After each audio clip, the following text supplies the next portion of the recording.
This is some guy, Rob Russo, some leftist based in Canada. I was turned on to this sick individual, and I found this.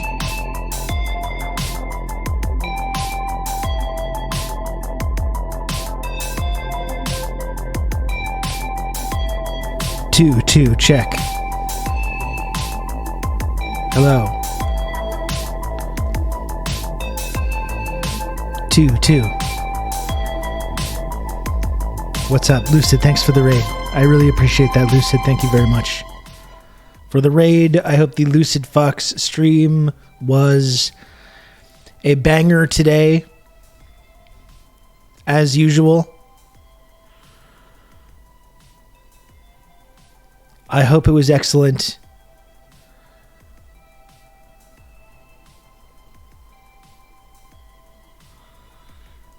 How's everyone doing?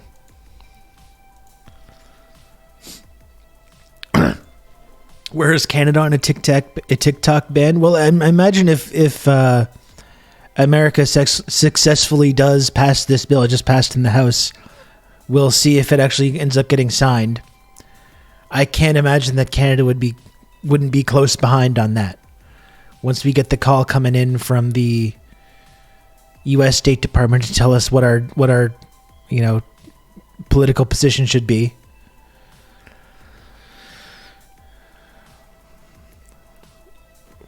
Which is frustrating for me because I'm right on the verge of now becoming a TikTok influencer. I've been trying for years to gain traction on this website.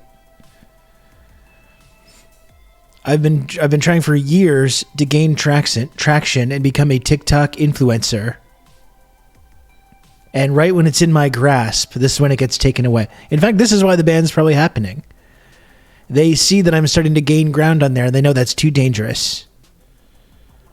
I did see the Pelosi clip, yeah. We want to make it better. So American evil corporations are controlling your data. Regulating TikTok while Boeing jets are falling apart mid-flight, and their whistleblowers are being murdered as well.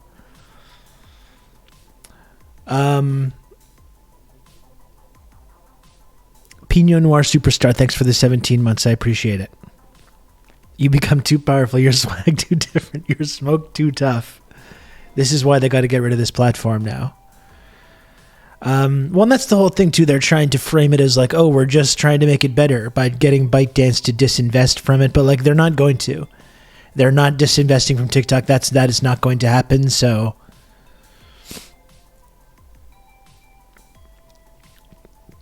It is, in effect, a ban. The thing is, the scary thing about this is, like, we can joke about this. This is not a TikTok ban. Like, that's not what this bill is. This bill is going to give the United States government basically unilateral rights to just ban any app or website that they say is detrimental to the United States national security interests. What does that mean? I don't know. We don't know. We don't know what that means. But that's what this bill is. So it's like the idea that it's just targeting TikTok, or that's all it has to do with, about China or TikTok or anything. That's the way that they're selling it to people. But this is a huge power grab. This is like a Patriot Act level power grab that's going to give the United States government huge amounts of authority to ban websites and applications that they don't like.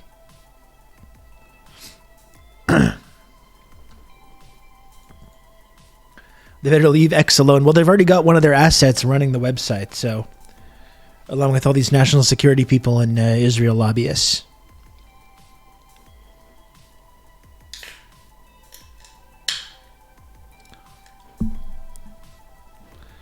Chin chin.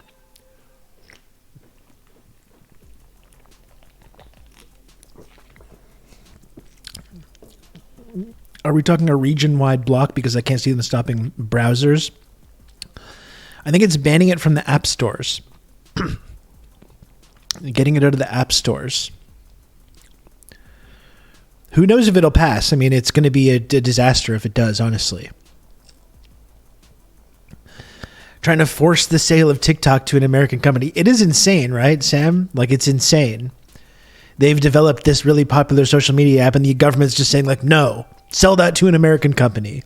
Like, what, can you do that with like any foreign car company or any foreign company? Just demand that they just sell their companies to American companies? Like, that's not how this shit works. How long until... No, that's what I was saying. How long until Canada follows through? I don't doubt that we would be right behind them on that. There's no doubt in my mind. Yeah, welcome to the free market. We can just demand that these companies just sell... If you have a foreign company and you develop a product that becomes popular in the United States, the United States government could just say, like, no, that's not allowed. That's not allowed.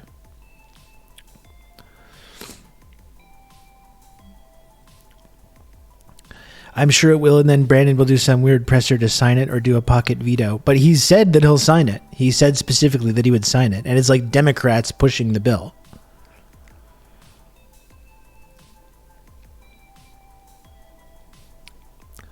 So I don't know, it's going to be pretty interesting. And people are going to be pissed. Because like I said, ByteDance is not selling TikTok. That's not going to happen. Millions of Americans use this app. Like it's like is it the most popular social media app? Especially for younger people. Like, people are going to lose their minds over this.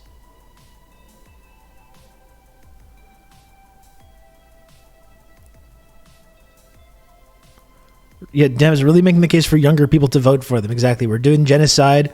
Oh, the app that you're using to learn about the genocide, but we're going to ban that.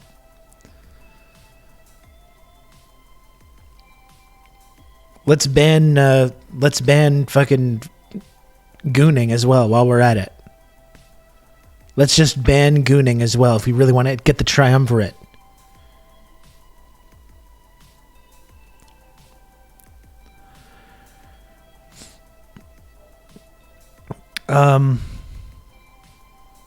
Anyway, folks, in 1 hour's time, we got VIJAY PRASHAD coming on the show. Renowned author, historian, director of the Tricontinental Institute. VIJAY PRASHAD is joining this very program that you're watching right now.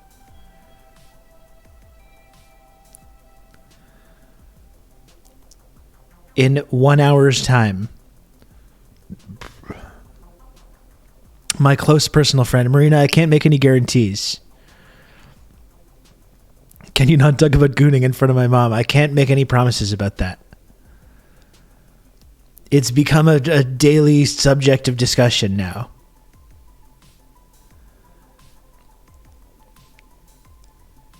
It's become a daily subject of discussion. The gooning hour, we call it.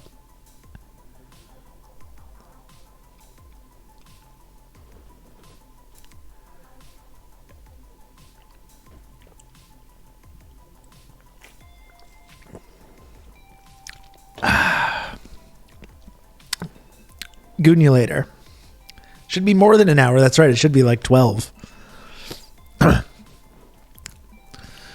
That's right. Ow. Risk Inverse, how's it going?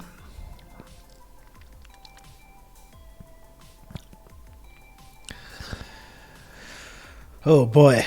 Yeah, so it's going to be quite a day over here. I put on my journalist outfit.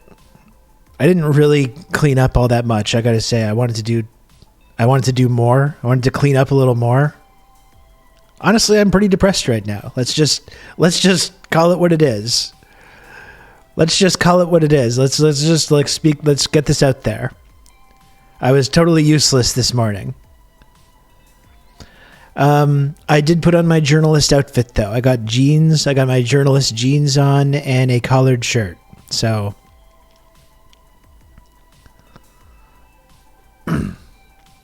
I'm ready to go.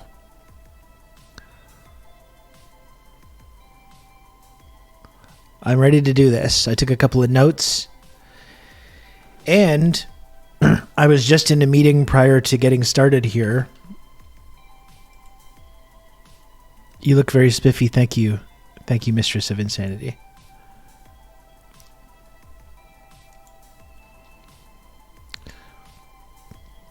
And folks, Saturday, March 23rd.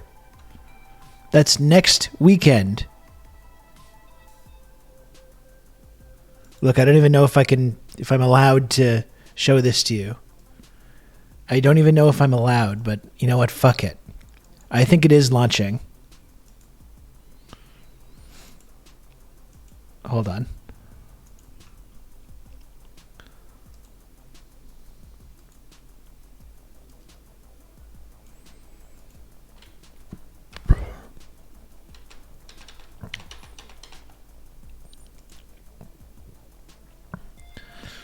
Look at that. Saturday, March 23rd. That is next Saturday. We've got volume 2 of the Harbinger Soapbox series. It's called Canada. What are we doing here? With myself, Nashwalina Khan, Paris Marks.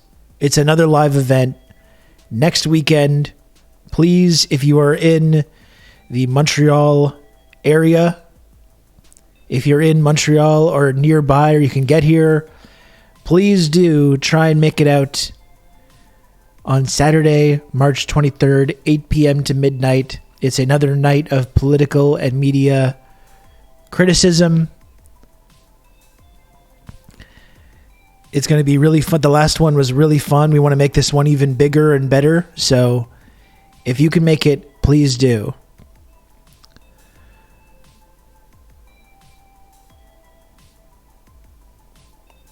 This one is indeed in Edmonton. Yeah.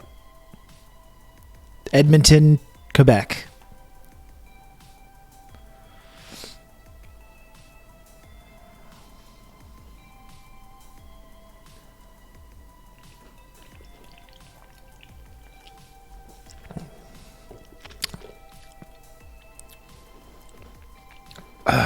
Once again, that's Saturday, March 23rd.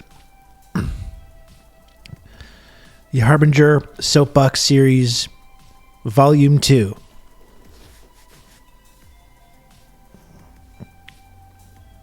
Oh, gosh. Okay. It should be very good stuff. It'll be very fun.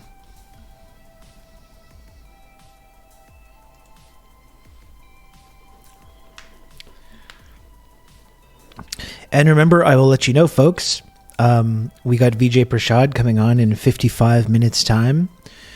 If you want to support this program, remember, you can do so by subscribing for $5 per month or totally free.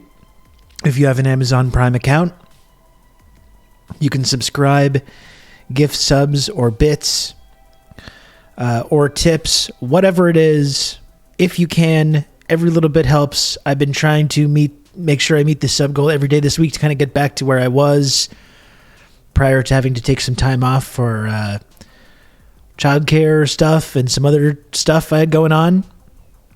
So if you can, please do subscribe to this program. If you don't mind. If you can.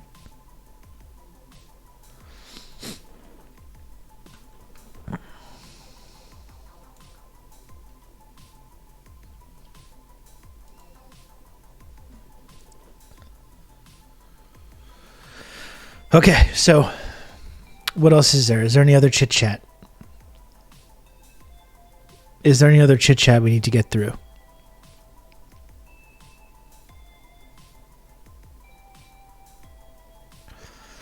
Yeah, I just feel bad about myself this morning because there's stuff that I had to do. I kind of had to go to the grocery store. I just didn't. I had one of those mornings where it's like I'm thinking back and it's like, what did I do? I did play Helldivers a little bit with Ugopnik. I just turned it on to see what was going on. I saw Ugopnik was playing, so I played a little bit of Helldivers this morning. So I guess that's accomplishing something. I helped spread liberty and freedom and democracy throughout the galaxy.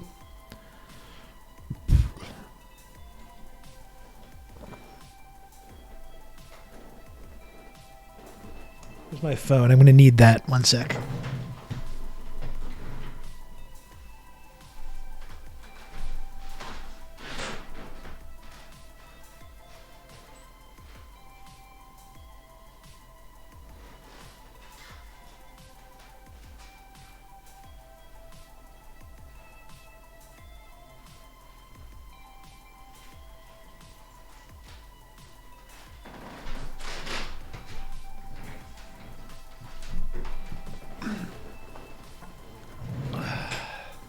That counts as networking. Thank you, Lodane. I was also playing this little, like, I've seen this, speaking of TikTok, I always see this guy playing this, like, weird, like, mobile game, and I always wonder what it was, and then today I got it. It's, oh shit, what's it called? Brain It On. Where you, like, you have this, and you have to draw little shapes to try and, like, do different tasks. That was not good. This one, you have to knock the thing off the ball and make the ball hit the left wall over there. Huh? Huh? Nah? No. I was trying, like, made a little ramp there, and then, like, a little, like, a boulder to try and...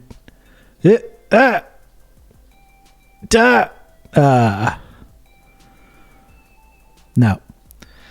Anyway. We'll work on that bad boy later, but that's what else I was doing this morning. What's it called? It's called Brain It On. Brain It On is what it's called.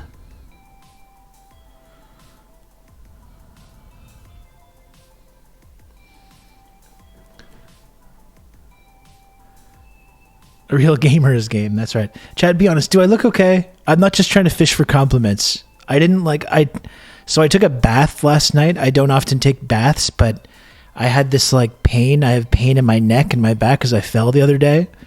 So I took, like, a really hot bath, which I don't often do. And my bath is just not big enough, I find. Like, it's just, I barely get any coverage going on over there. It's really, I don't really enjoy it, but it did help the pain that I was having in my neck. Definitely feels better today. But then I didn't wash my hair, and I thought maybe I should shave, but then I just didn't get around to it. Do you think is this okay, really?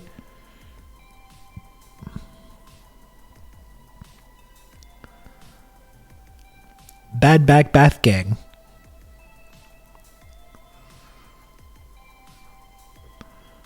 Baths are great. I love dumping sea salt in a bubble bath and putting on a trashy show and having a little puff. I did have a little puff as well.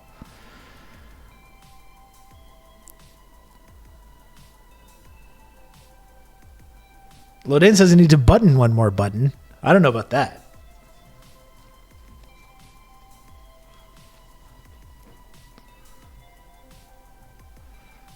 I know, Loden.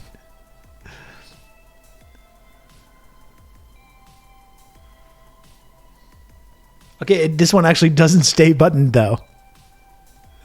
This one doesn't stay buttoned. Look at that. I guess we're just going to have it like this.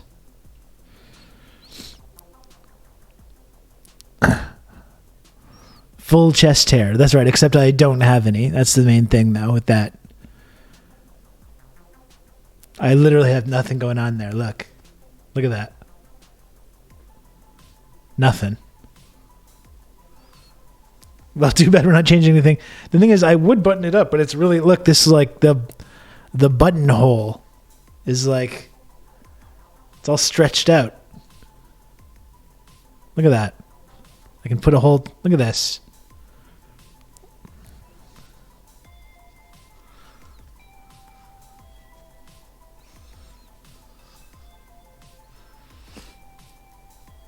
There we go. Hey, Husker, how's it going? Wearing your lucky shirt. I actually had to check to see the previous 2 interviews that I did to make sure that I wasn't wearing the same shirts that I wore before.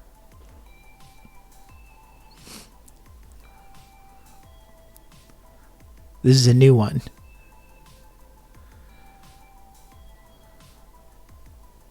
The Barbara. Oh my goodness. Oh my goodness. Anyway, I think I'm ready for this. I took a couple notes. Like, I talk about this shit all the time, right? I was maybe a little nervous before the first time I spoke to VIJAY. I feel pretty relaxed. Anyway, even though I don't love my bath for taking baths, it was kind of relaxing. It did help my muscle pain. I've been recommended getting Epsom salts as well, which I have not done, but I just took like a regular ass soapy bath. I had a little puff of my vape pen.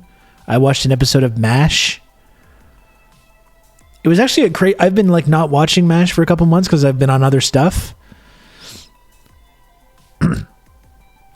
It was a crazy episode. It was super dramatic. Where there's this like, I don't know if he's a general, but he's in command of some battalion, and he keeps on like getting his troops like injured and killed.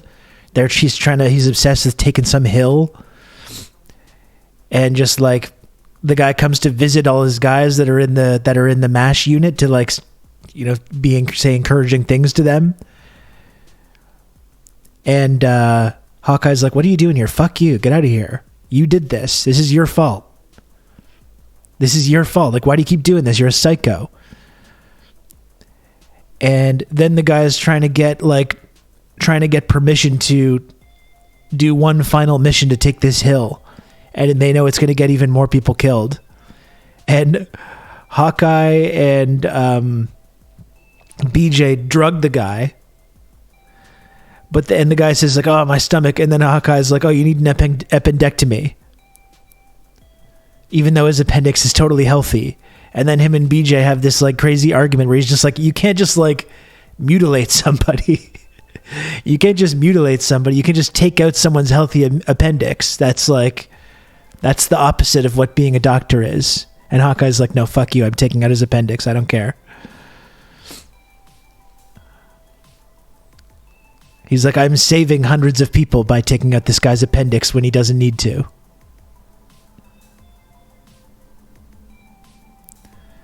And then so he does do it. They have this big argument and Hawkeye does do it. He fucking mutilates this guy and takes out his appendix. And then like immediately after doing it, there's like another huge wave of casualties coming in. And he's like, oh, I did nothing. I accomplished nothing. Really good episode. I love those dramatic ones. Yeah.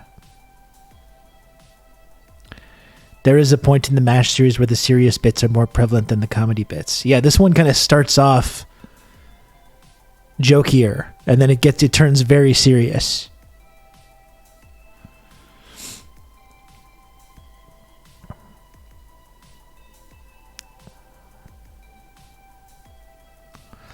Hawkeye is a war criminal. This is the thing, you know? This is the thing. No matter what values they're trying to bring to the table, they're working for the U.S. military as it goes about killing 2 million people. Killed 2 million people in Korea. And the fine folks at the MASH unit, no matter how much we like them, no matter how much we spend time hanging out with them and enjoying ourselves watching their antics, they're helping.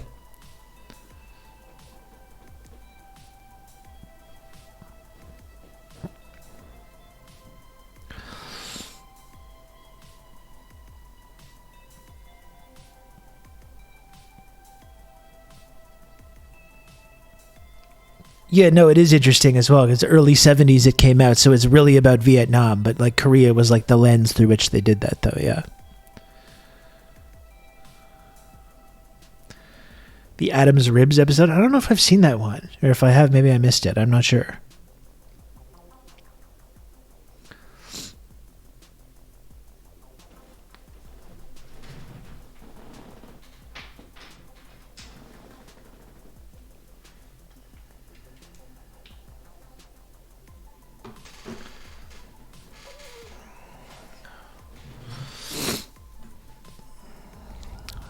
Oh, no, okay, I do remember that one, yeah. When they get the ribs from Chicago. Okay, I do remember that.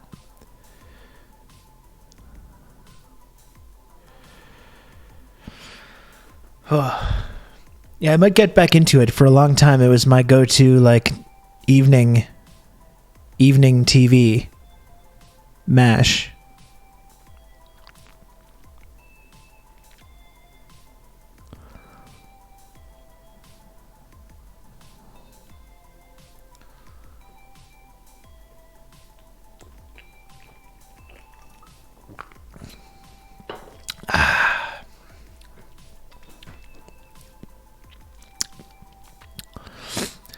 That's what I did in my bath, though. I watched that. I hit my dab pen. Tried to quiet the bad thoughts. Somewhat successfully. My comfort viewing these nights is Always Sunny in Philadelphia. Yeah, I did I did a lot. I was into that groove for a couple months, but I watched the whole thing.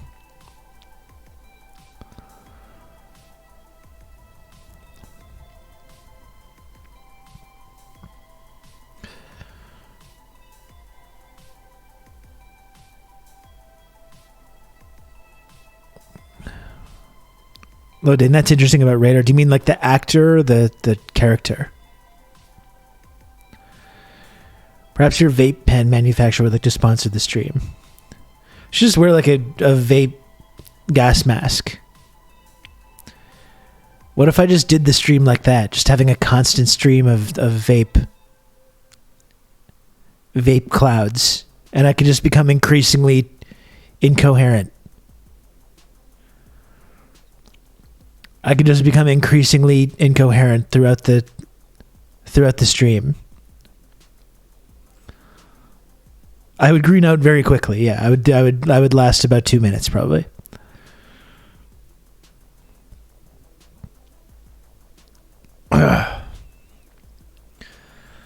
Just taking big gravity bong rips.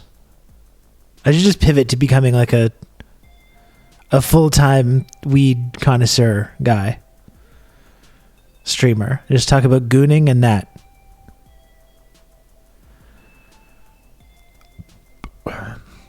And playing video games. Bring back Jenkum. Learn the lingo to know whether your teens are using Jenkum. Please don't take my job. I'm coming for you, Marina. I'm coming for you. I'm sure there's a big crossover in our communities and audiences.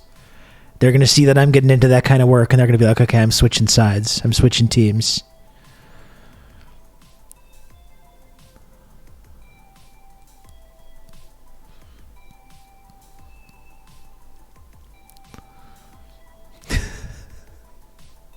We could even get some of the same outfits. And we could see who does better. The gooners. Get these gooners out of here, please.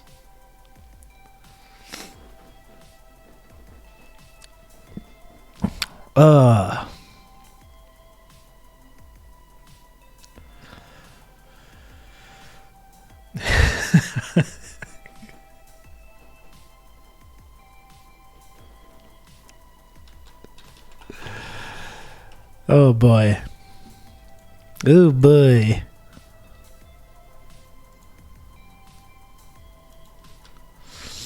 I sure hope VJ comes. I mean, I scheduled this like weeks ago. It's been in Google Calendar. Like I don't think I needed to like remind anyone or do anything, but that would surely be embarrassing.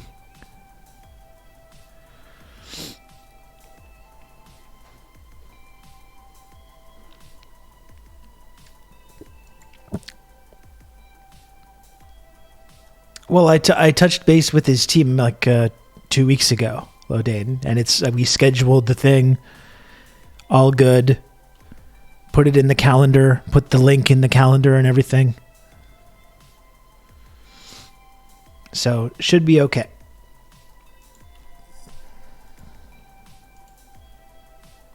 I got the meeting all set up and everything.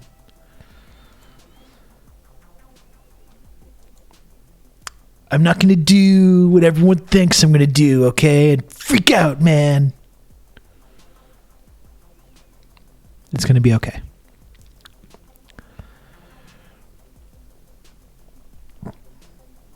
Yeah, just not much has happened in the last year, so it's just hard to know what we're going to talk about.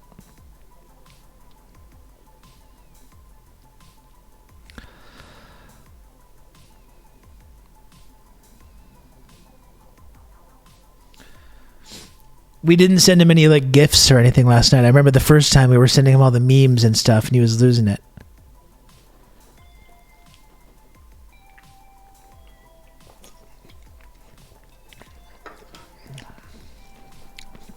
Maybe I'll tweet.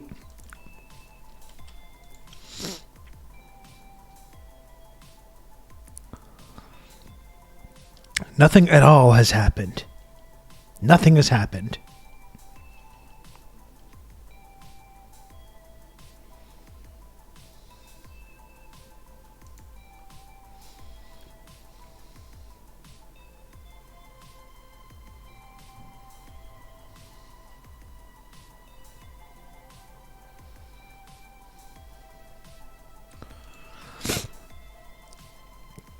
Ask him about Kate. Yeah, maybe that's actually a good idea.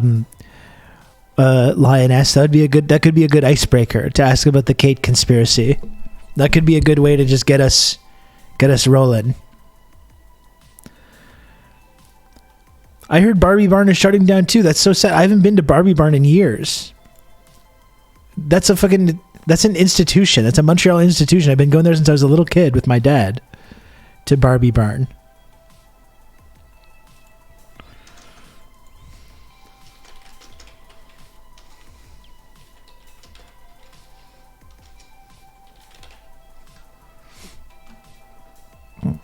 What's that? It's like this. It's just this classic like barbecue chicken and ribs restaurant in downtown Montreal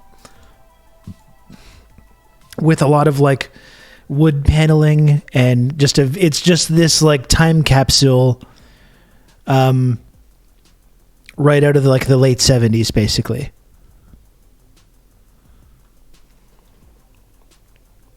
Awesome place. I really haven't been for a long time and now I feel bad. Two of my very favorite places, Main Diner. Like, I'm still not over Main Diner shutting down. That's absolute bullshit.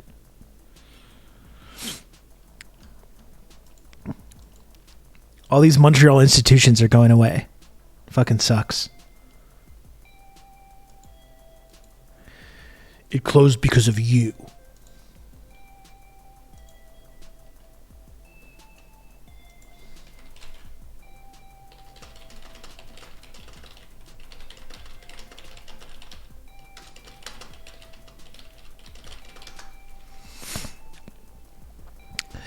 This is the future liberals want. And all the like sleazy sex shops and strip clubs and everything in downtown Montreal are all closed, gone away. Because they frighten the normies. Not that you go to those establishments, but I mean, it was a central part of like what makes Montreal kind of different and interesting. You know, not something personally that I was very involved with, but still, you know? This is what the woke have took. We must return. We must return. Please. No classic restaurants allowed. Only boutique condo developments. Yes, thank you. Thank you. All the favorite goon houses have been shut down.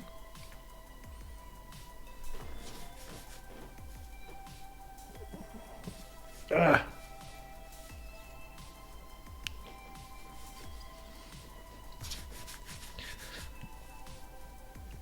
So I'm going to get this right here.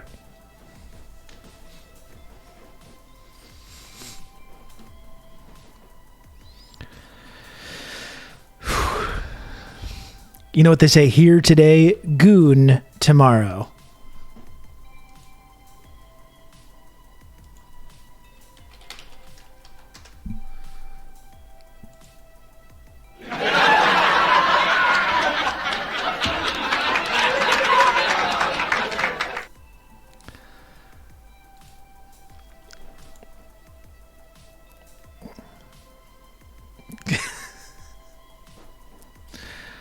I was planning on finally visiting all those shops on St. Catharines when I retire. Gonna need a new plan now. Exactly.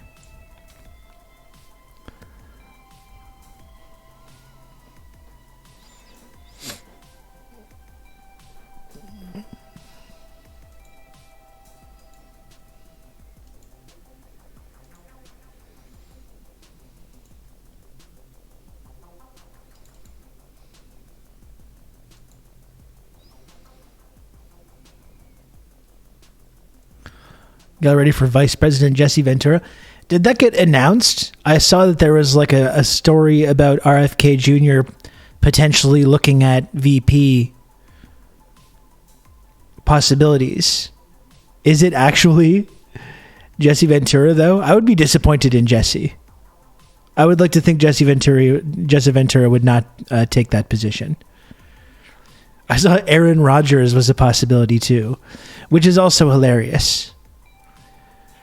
Because he's the whole like conspiracy, like Epstein guy. That's why I'm going to show how against Epstein I am by like hanging out with one of his friends.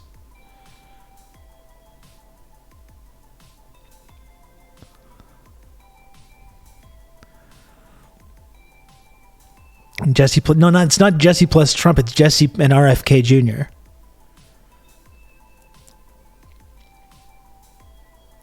I think Jesse would probably body slam Trump through a table of some kind.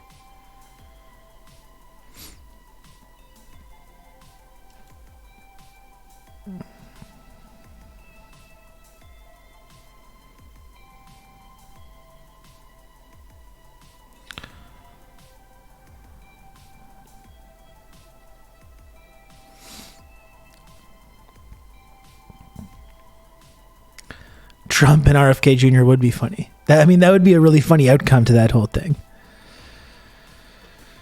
It would make the QAnon crowd would love that. They would freak the fuck out over that. I don't know what Jesse the Body's stance on Israel is. I doubt that he's a Zionist like RFK, though. He often has very good stances on like U.S. militarism and that kind of stuff.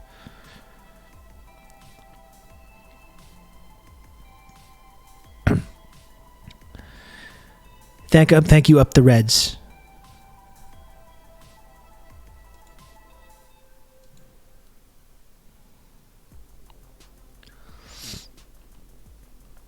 And remember, gang, there is still time. 30 minutes. I'm going to have to mute alerts in 30 minutes. But remember, if you want to support this program, you can do so by subscribing or gifting subs.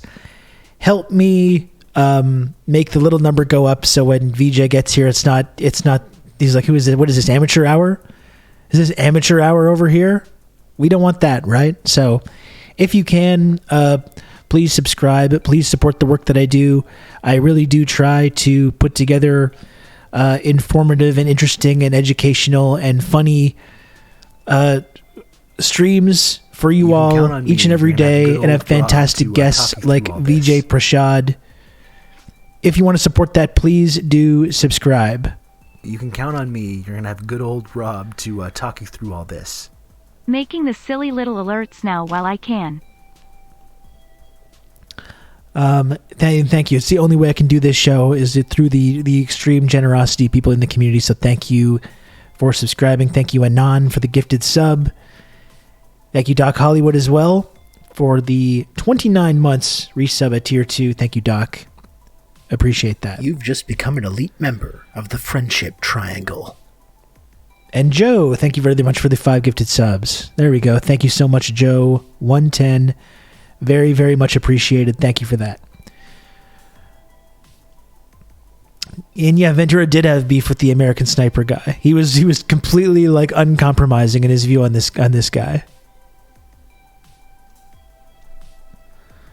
I thought it was already an elite member. Yeah, but it reconfirms, though, you know. And I should say, like, there's people that were elite members, 2 years ago, right?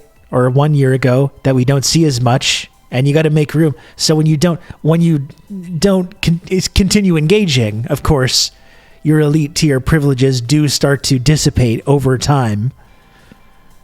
So, that wouldn't make sense really to have. You can't just be a permanent elite member and then you can just leave.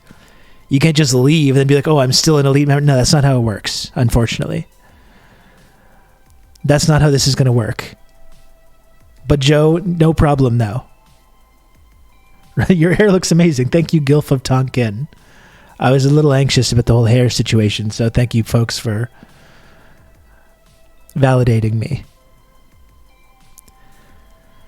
I got to cancel my plans to leave now. It's like that famous song says, Joe. This is what this community. It's like the famous song says.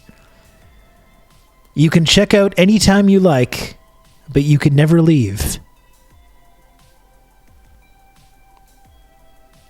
Much to think about. Thank you, Lioness. I'm quite happy with the mullet. I hate the fucking Eagles, man. Those gifted subs from last year were last year. The time is now, cowboy. To mark up That's right. the size of the account. Wait, wasn't that song about a mental institution? Joe, thank you for the 200 bits. And we don't need to worry about that too much. And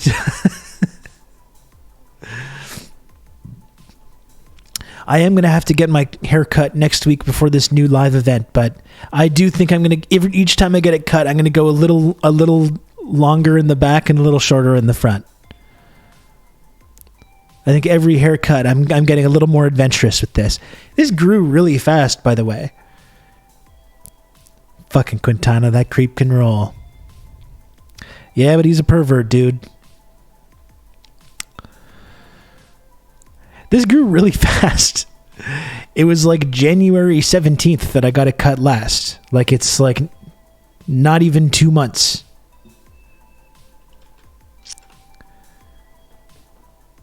Not even 2 months. It grew it all back. I've learned when your hair is not that long, you can just wash it with water and it'll look better, and shampoo it every few days depending how long it is.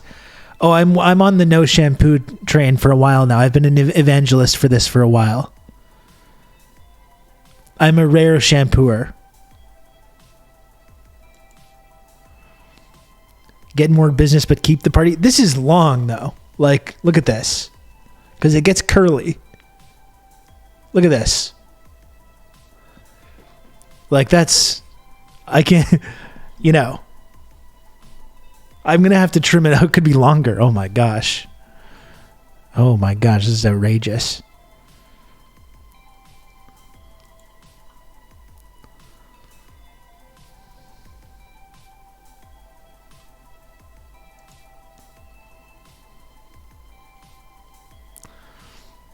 Yeah, that, what's that guy, Moshito Dorito?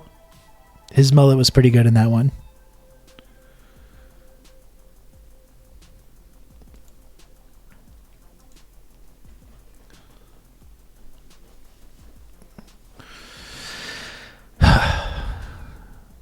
Yeah, I'm a rare hair washer. I can't go full Billy Ray. I'm not ready yet. I'm not ready, but I'm going to do more business in the front and a little more party in the back. I don't think I can keep it like this. That would be too crazy.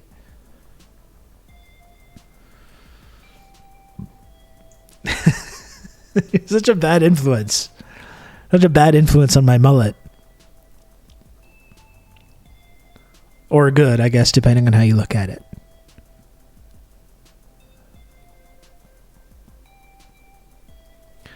I hope VJ's wearing a cool graphic tee today. Me too. He's got some great t-shirts, him.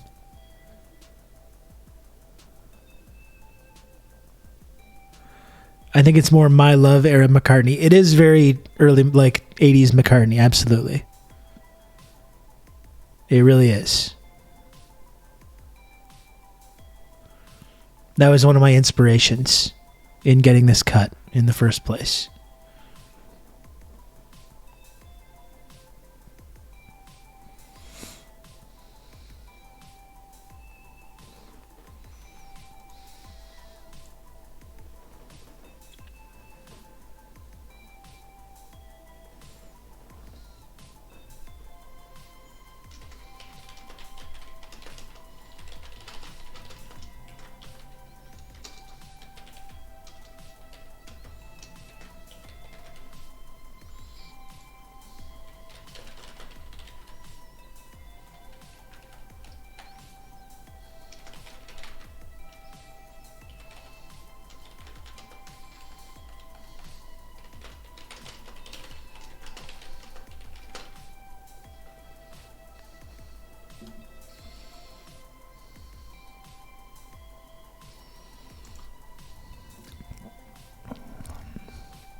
What's the 9/11 Indian cement conspiracy?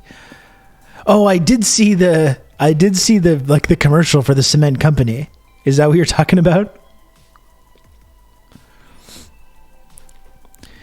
Do you think having longer hair helps deflect away more of the government's brain control waves than shorter hair like nature's tinfoil hat?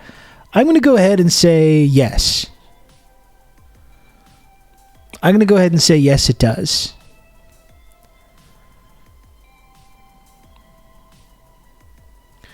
Only if you eat aluminum, and fortunately for me, I do. I do that, so looks like I'm good to go.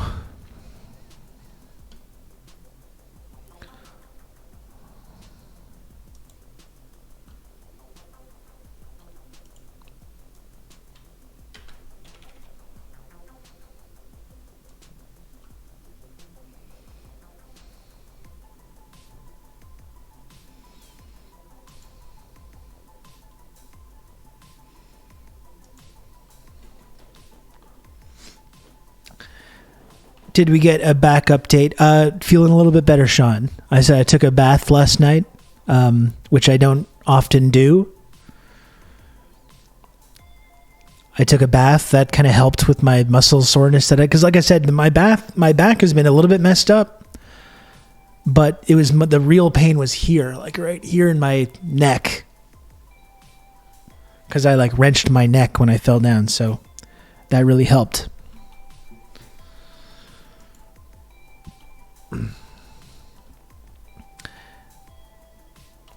I think you'll notice as well. This was something that I wanted to do, and I hadn't got around to. Let me just see if it worked.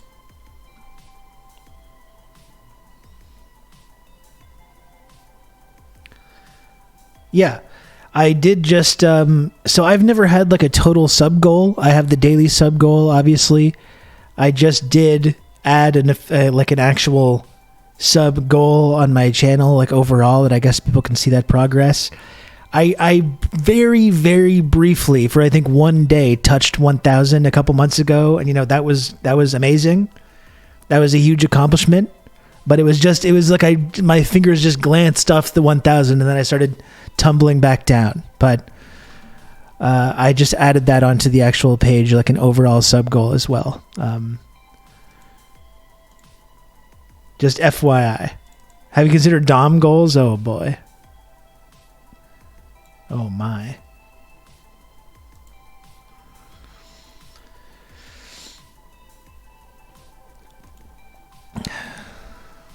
Reply to your post with a Twitch link. Well, I will. It's just the links are always de-pushed or whatever. And I did put the link in the image, and it's also in my profile.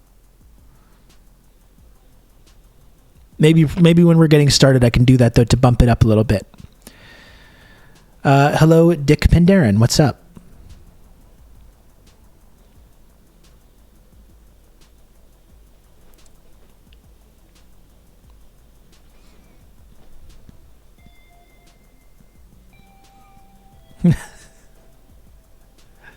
The funny thing about that, Marino, is I think there's sickos in this community that would actually like that if I did start having Dom goals. I'm sure I'd have got all kinds of interesting DMs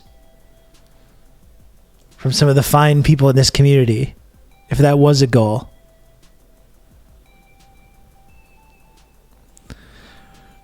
Yeah, Regime Pilled, I'm going to just give it a moment, and then when we're coming close to getting started, I'm gonna go ahead and do that.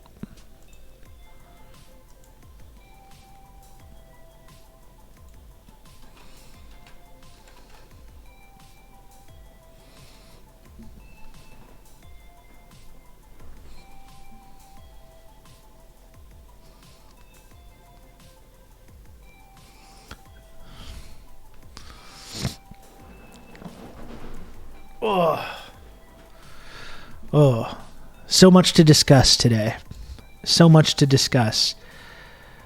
I really do want to...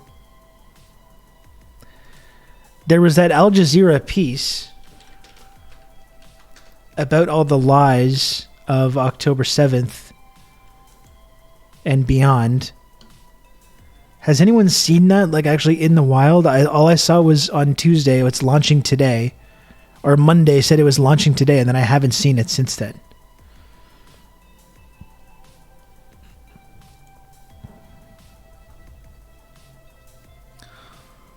Perv chatters made Rob's second buttonhole close up.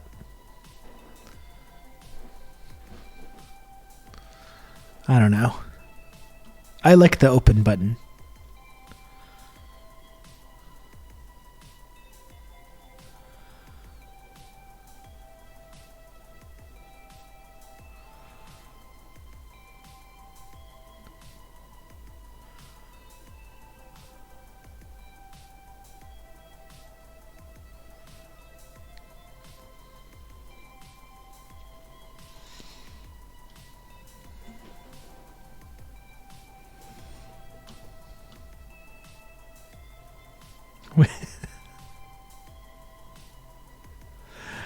We got to figure out this button situation fast. We've got some mixed signals. I'm getting some mixed messages on this today.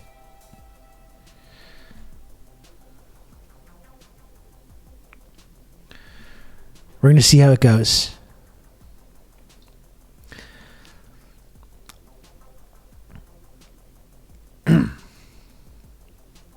So is one final chance. We got VJ coming on in 16 minutes time. Would anyone else like to support this program and allow me to continue doing this show each and every day and speaking with wonderful guests like renowned author and historian VIJAY Prashad? I'm going to turn off the alerts in 15 minutes time. Still a chance to subscribe and support this program if you can and if you want to.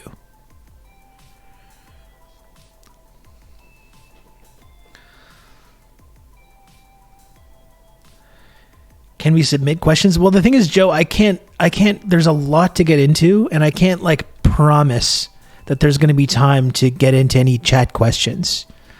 You can feel free to put a question in the chat, and I can try my best to incorporate it, but there's going to be a lot to talk about.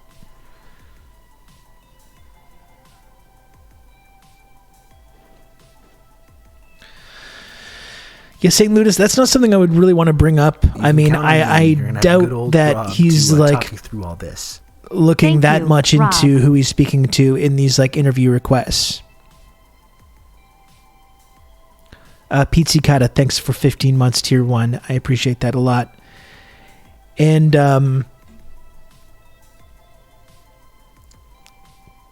I mean, I've seen him talking to like Jackson Hinkle as well, but often I think like when he does talk to those people, he often downplays their kind of like American patriotism kind of framing of different things.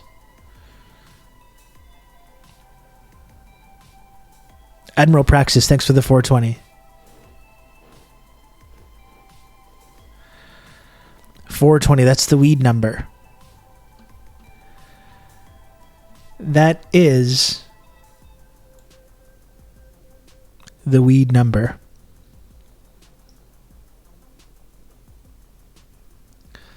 "67% of Britons think it's likely that Israel's committed war crimes during their attack on Gaza. This includes 46% of those who say they sympathize most with the Israeli side in the conflict." I'm just wondering, these people that don't think that war crimes have happened, like what kind of a sick person do you have to be to see the destruction in Gaza over the last 6 months and be like, nope, this is all above board. This is all above board. Tens of thousands of little kids, people being run over by bulldozers, just a non-stop stream of the most horrifying things we can imagine, an intentional mass starvation campaign. And there's really people out there being like, nope, that's totally okay. That's totally fine.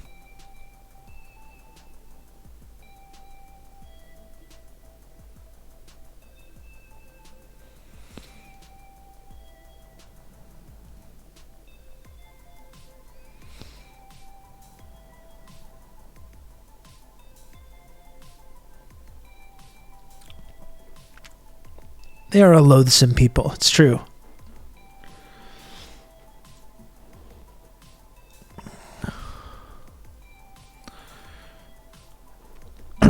Absolutely. Terrorists just hate our freedom and want to destroy our managed democracy. Jesus.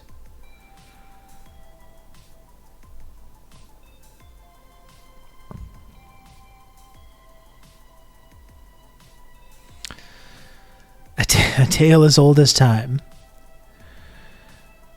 As we all know, history began on the 7th of October. That's when history began. None of this would have been happening if these savage terrorists and criminals hadn't engaged in this unprovoked assault, attacking their neighbors. I think that's one of the amazing, like some of the framing that's the most amazing when people say that. Oh, they're attacking their neighbor, talking about the people in Gaza. Oh, they're just attacking their neighbors for no reason. Like, that's really how you think that situation is? You think that's an accurate way of describing that dynamic? These people who don't have a state, who are trapped inside this gigantic prison fence and can't leave, and Israel controls every single supply that gets in or out, and every few years drops thousands of bombs on the people that live there. Oh, it's illegal now to attack people we put into a cage. I guess so. It is, yeah. Well, that's one of the things I've been saying. Nat Turner attacking his neighbors, just was going about their business. That's what I've been saying too, Crystal. Like, even if it did begin on October 7th, even if every single horror story about October 7th was true, which as we know is not the case, but even if so, it would not justify what we've seen. Even if it was, all the things that they say, the 1,200 civilians, the 1,200 innocent civilians, and all the horror stories, if that was all true, it still does not justify a ongoing, like, genocidal mass murder campaign and a mass starvation, like medieval siege.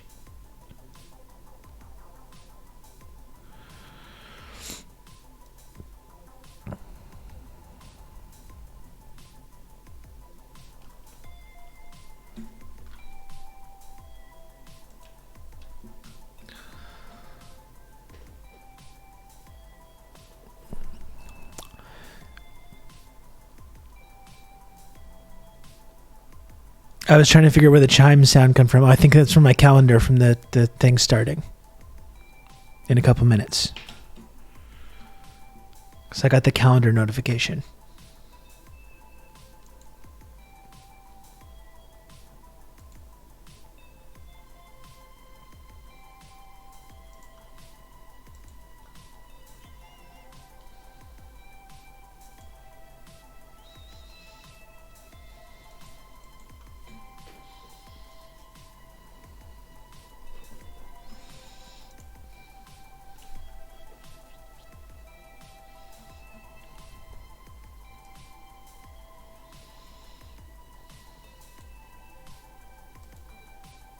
Oh, did not realize my music has been playing this whole time. I'm sure someone was going to tell me. You were just about to tell me.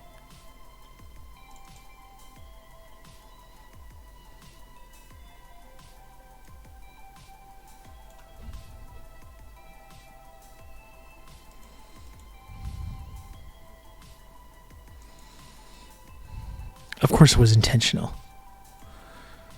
Of course it was intentional. Are you kidding me?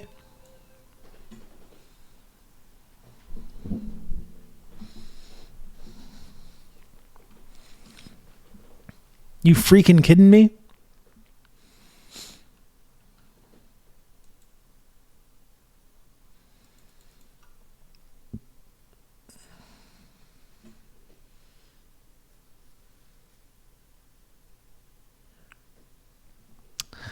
Twitch's oldest blogger. 50-year-old blogger. You think I've been around all these 50 years blogging and I don't know about this kind of stuff? Yeah, you're mistaken. Okay? You got another thing coming.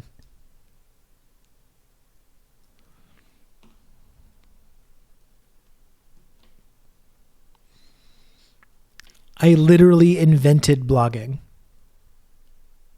Thank you.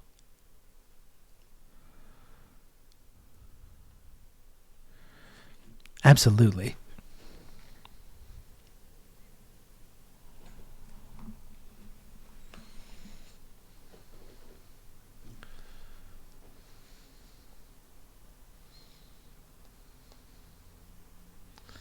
I wonder if I can just do one more. This one's really hard. I don't totally know how to do this one. Make the ball hit the left wall. Is it like that? What about this?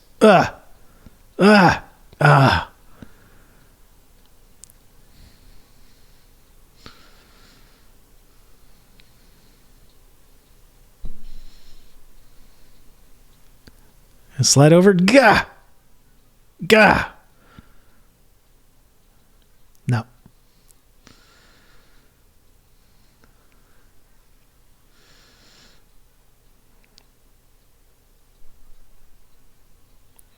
Oh, that's it. Get. I can't get the stupid thing off the ball.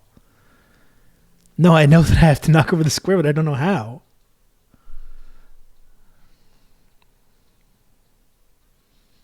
Like this, like a little thing like this? Huh? Gah. No.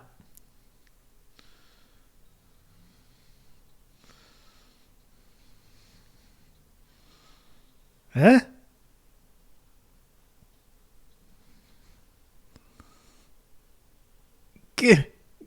Get over there.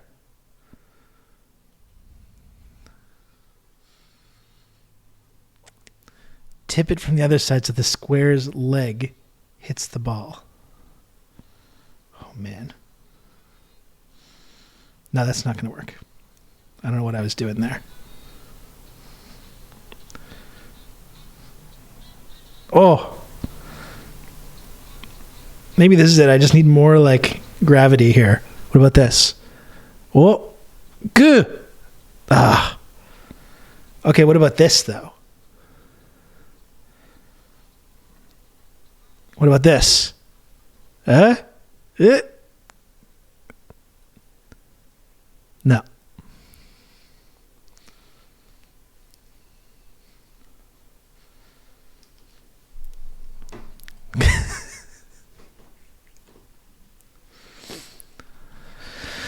Okay, well, maybe next time.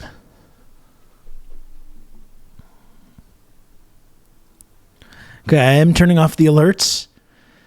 If you do want to subscribe, and I hope that you do, if you do subscribe over the next little bit, I will make sure to thank each and every person who does do that.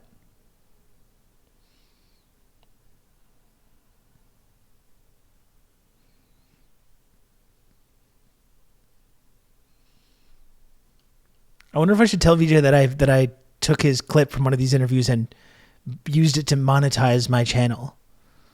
Used his voice and likeness. I should probably not mention that.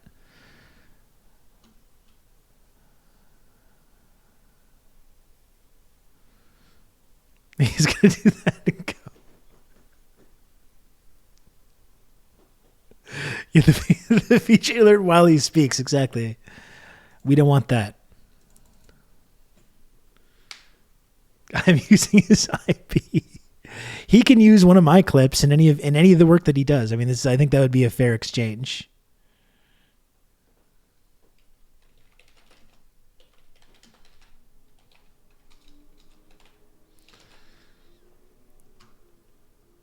He can use any Rob Rousseau sound clips that he wants in any future podcasts or live streams or whatever.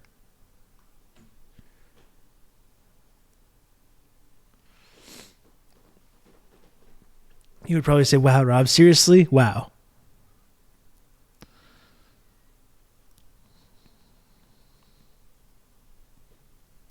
Yeah, I can do one for him. That's right. Wow, VJ. Seriously? Wow.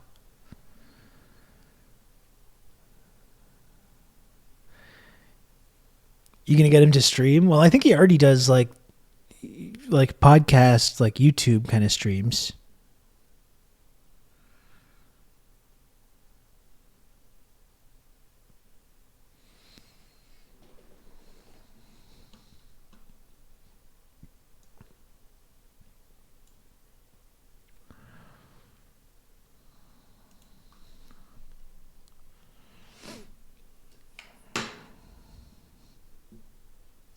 Everyone's job converging on content creator. It's true. I mean, you know what? Like, as much as I feel ridiculous sometimes about doing this each and every day as as a grown man, like, I really do feel like, at least for now, like, who knows if this is going to change or whatever, but I feel like I have more security right now doing journalism and commentary and analysis without having any kind of like editorializing or any constraints. And all these people that were like professionals, like in the media industry at Vice and all these other like outlets just don't have jobs anymore. Like, I feel weirdly more secure, even in this very unsecure and strange environment. Yeah, of course I have the constraints of the Twitch TOS, definitely, but I don't have anyone editorializing like, oh, you can't take that viewpoint. That's too outrageous.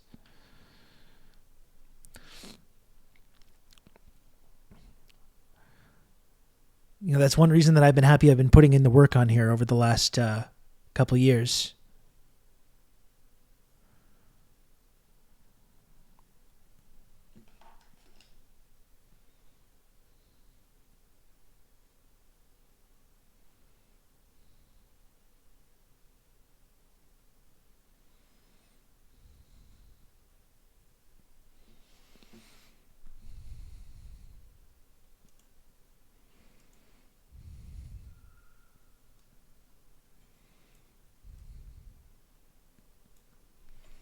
They should have Stalin's musical hour for kids. I think that would be great.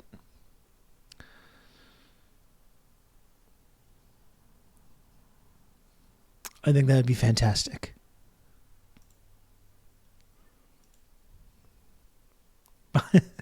The bye thing was wild.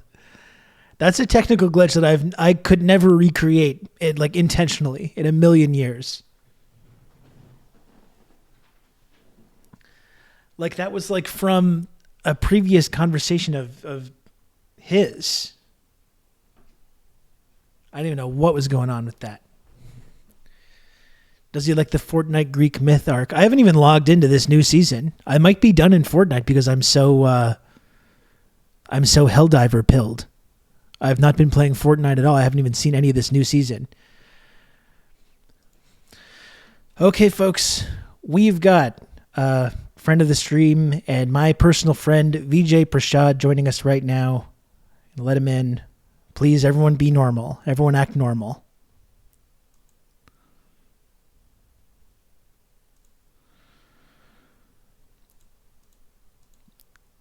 Hello, VIJAY, are you there? Yes, I'm here and How are you?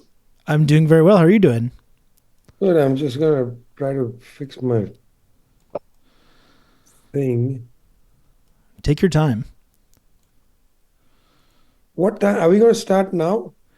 Yeah, well, I mean, I am live right now, just so you're aware, Oh, so you don't say anything too outrageous and controversial. But we can take a moment to get everything set up properly, etc.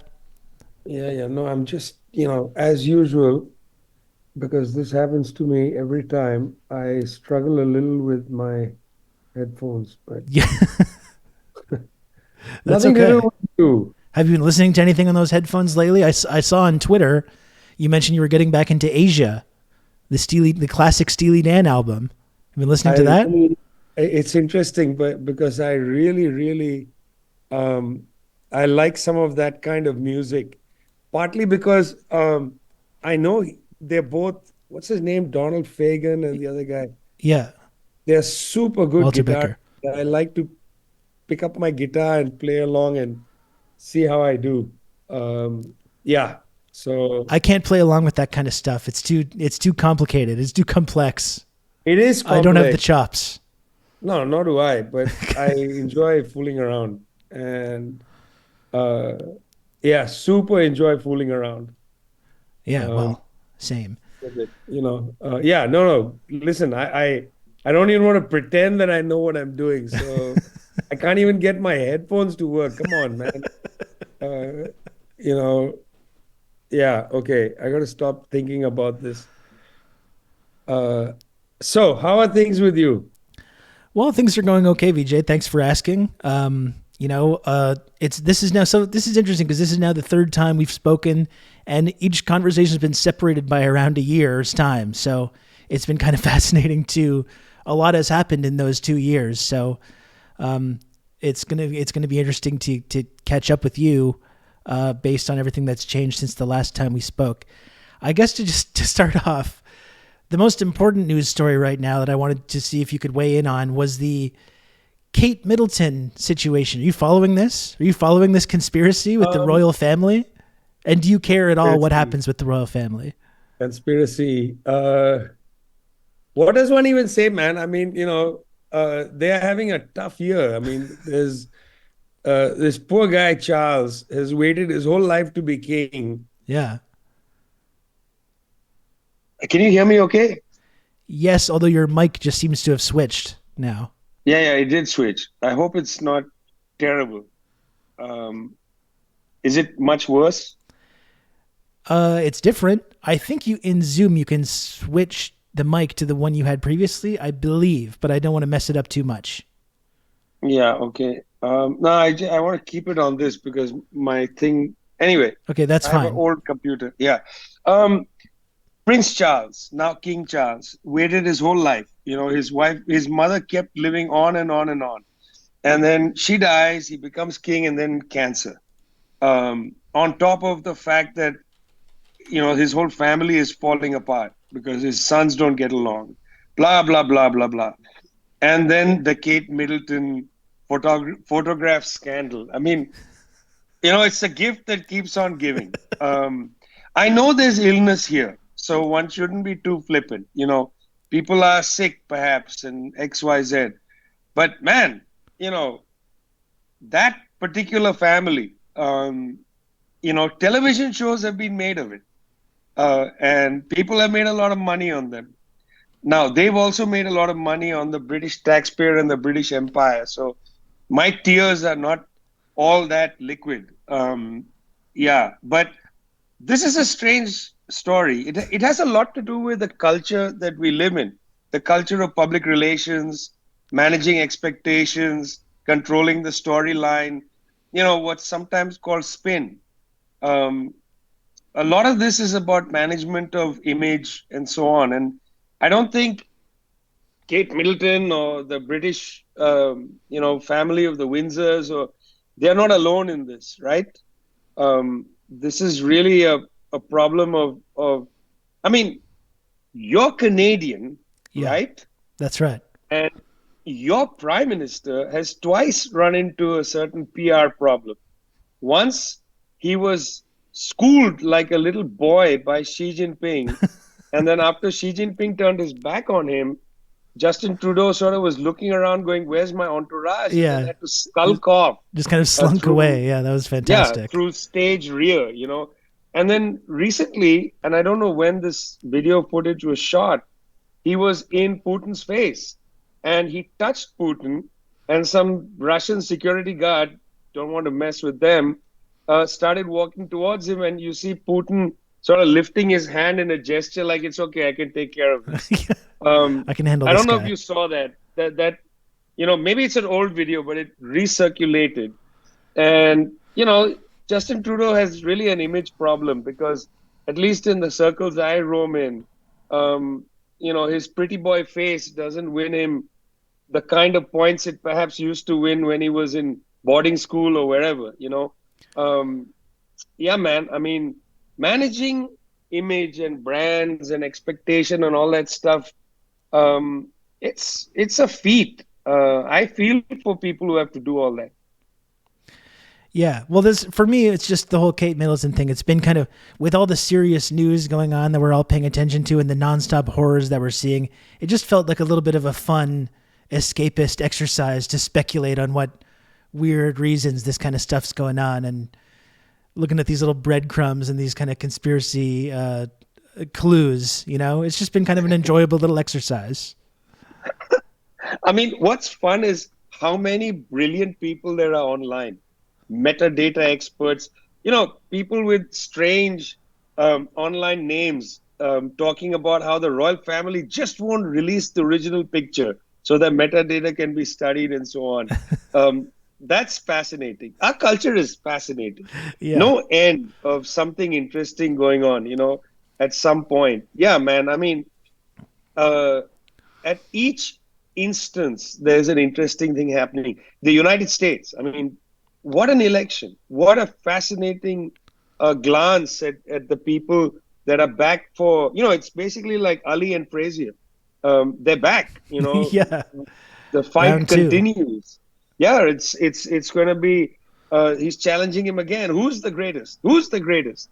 One man, sort of roaming around the rink saying, man, I've been hit too many times. And the other guy just, he doesn't know who he's hitting. He's hitting the post, he's hitting the coach, he's hitting everything.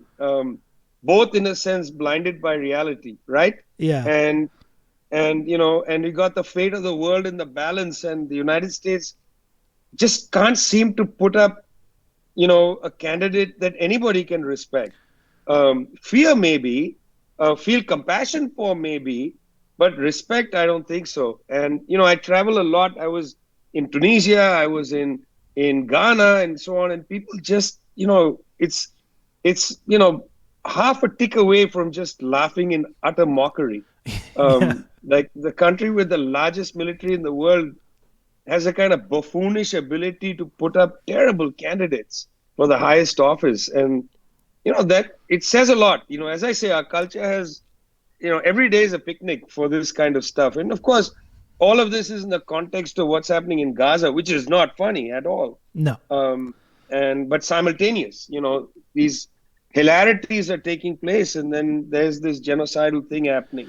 Yeah. Well, I mean, I had meant to kind of get into this a little bit later, but now that you brought it up, I think it's a good question to ask, which is that when it comes to this like rematch now with Joe Biden and Donald Trump, do you think this could be possibly the most perfect, most fitting election for kind of an empire in this sort of state of terminal decline like America seems to be right now?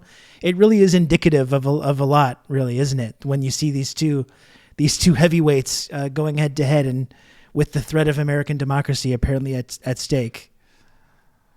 It's a really important thing to be concerned about, And why? I mean, the United States is just one country in the world. There's about, 193, 194 countries. United States is not anything special. It's just another place. On the other hand, the US has the largest military in the world. And if you add up all the NATO countries and South Korea and Japan, you add up all the military budgets, annual military spending, the United States and its bloc accounts for 75% of global military spending. 75%, okay? This is in a study that our team did, a text we published called Hyperimperialism. We looked at the numbers, and, like the Stockholm Institute, which is often the benchmark on military spending, really deflates US military spending. They don't look at most of the nuclear weapons spending, which is in the Department of Energy and so on. We looked at it closely, 75%. So, yes, there is some sort of decline, but, you still have a big military and a major, use of this military through its allies to have influence in the world, sometimes terrible influence. I mean, the United States might be a country that finds it easier to blow bridges up rather than build bridges. That's true. On the other hand, it can still blow bridges up, and that's a concern. So is it a decline of the United States? In a sense, yes. There's a decline of the economic control, for sure. There's a decline in standing. People just don't, as I said earlier, respect the leadership of the United States. They may have respected or feared them earlier. They don't either, despite the fact that the US has such a vast military arsenal, can really wreak havoc anywhere in the world. And that's scary, I mean, Biden's behavior during this whole, pummeling of Gaza has been disgraceful.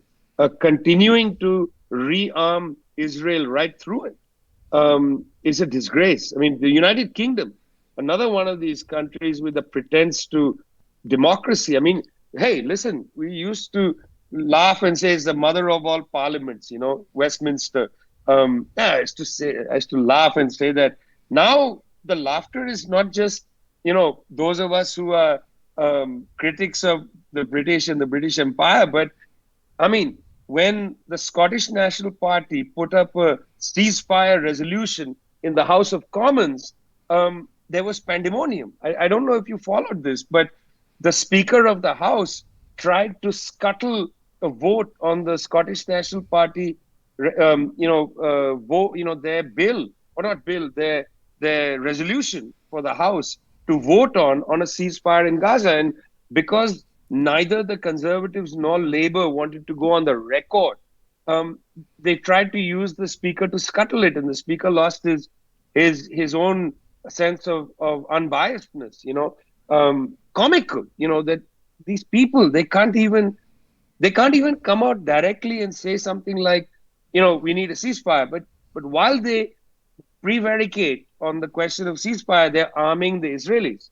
So all of this, is making a mockery of the West, but the West nonetheless retains enormous military power, and that's scary, man. I mean, the very fact that Emmanuel Macron can jokingly or maybe seriously say that French troops or European troops should enter Ukraine, or that the United States periodically talks about the defense of Taiwan, putting missiles in Taiwan, all of this should give people pause. These are wars we just don't need. Yeah, well, I mean, especially talking about Taiwan, similar to Ukraine, China has indicated over and over and over again that that's a red line for them. And we ignored these red lines in Ukraine and continued pushing and pushing and pushing until it provoked this war now that's ongoing for 2 years. And yeah, there seems to be factions within the power structures in the West that seem determined to follow that exact same course of action, like despite the fact that like it hasn't led to the result that I think that they were hoping for in Ukraine. But like you said, I think we can talk about the U.S. empire being in decline. I think it's an interesting subject to kind of talk about. But like you mentioned, still retains enormous power, and it's a really dangerous and fraught situation to see this kind of like this empire losing its legitimacy, still heavily armed, and with this very kind of paranoid and violent sort of worldview, can lead to all kinds of really horrific outcomes for everyone. I've been thinking recently, Rob, about geography. I mean, very basic geography. Looking at maps, studying, the kind of historical and cultural relations amongst people. This has always interested me, but recently I was just playing around. There's some obvious things, okay? Ukraine is always going to live next to Russia. That's just going to be the case, right? Yeah. I joked last year saying, Ukraine cannot be airlifted to Iowa. It's not going to happen. They're always going to live next to Russia. Ukrainians can move as people, but the country or the territory of Ukraine can't be moved. It's always going to live next to Russia. The Palestinians are always going to live next to whatever, happens in Israel, whether Israel is going to become a binational democratic state or maintain its apartheid-like situation as a Jewish state with Palestinians living within a second-class citizen. Whatever it decides, they're going to have to live next to each other. You can't actually evict 2.3 million people from Gaza and not expect them to be living in the Sinai looking over the fence again. They're not going further than that, okay? You're going to have to live with each other. Taiwan is always going to have to live next to China. Again, Taiwanese people can go and live in Los Angeles if they want, but the island of Taiwan is always going to have to be near China. Also, Cuba is always going to be 90 miles away from the United States. And yet, there are these exaggerations, let's go and weaken Russia through Ukraine, putting the Ukrainians, who are going to always have to live next to Russia, in a kind of long-term danger. Why exacerbate it to the point of war? And that this war is not going to go well for anybody because both are going to have to live side by side. The Israelis, the United States have to recognize that Palestine is not going anywhere. You're going to have to come to a modus vivendi of some kind. You're going to have some way of living with each other. Same with Taiwan.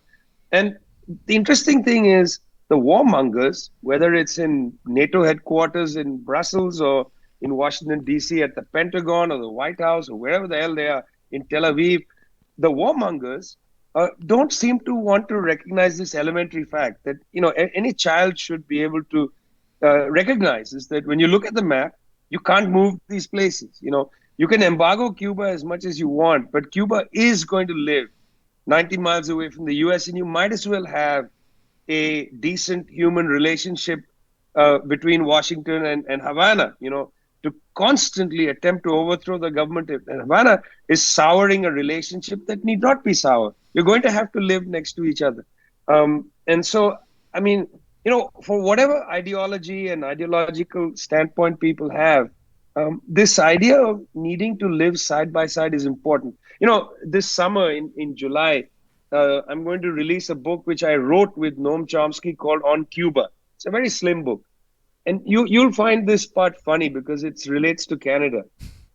There was a time in the 1990s when the United States government really pushed hard for tertiary sanctions, saying that, they would sanction a third country or a third company, not a US company, but like say any other, like Canada, for instance, if Canada had relations with Cuba, and if a Canadian company had relations, it would be sanctioned.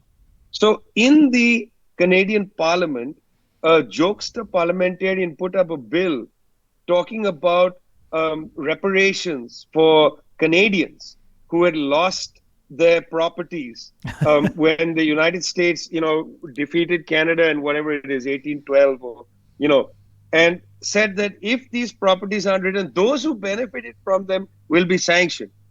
And that went through the Commons in Canada. I mean, it's funny. You may laugh at it, But in fact, what this Canadian jokester did, and by the way, it would be really funny for you to find that parliamentarian and bring them on your show. I think that would be quite an interesting exercise, because I'm sure they have interesting things to say. But, that was not all fun and games, because they just mirrored what the US is doing to Cuba. People need to live side by side. It's ridiculous. The Canadians could say that, you took there's some island out near Vancouver, right, between the US and Canada, where there was actually armed conflict in the 19th century over this island. It's something like the Falkland Islands. It's a small, tiny little island. Few people live there, but the US and Canada continued to contest whose island that was. You got to live side by side. These things have to be settled. Border disputes, such as like between India and China, border disputes have terrible ramifications. And to exacerbate the border dispute, right? Taiwan or Ukraine or Cuba and so on, that seems to me extremely reckless and horrible and ugly. Yeah. Well, yeah, and not only are these like geographical realities immutable and unchangeable, but just like focusing on Palestine, this idea that like, oh, we just need to defeat Hamas, and that's why Israel has this perpetual right to defend itself because Hamas is so terrible and evil, and once Israel just simply defeats Hamas, that's when the bombing will stop, that's when the violence will stop, that's when finally there will be some kind of peaceful resolution, while ignoring the like incredibly like this generational effect that this conflict is going to have for the Palestinian children, for example, that are lucky enough to survive this. We've seen tens of thousands of children murdered over the last 6 months. They're not going to grow up to have anti-Israel sentiment. They're not going to grow up to join the next armed group that is interested in fighting back against Israel. Like the idea that this is just some situation. America found this out over the 20 years of the War on Terror, that you can just kill all your enemies, bomb them into submission, into oblivion, and then you're going to have some kind of peaceful status quo that's left over. It's just completely delusional.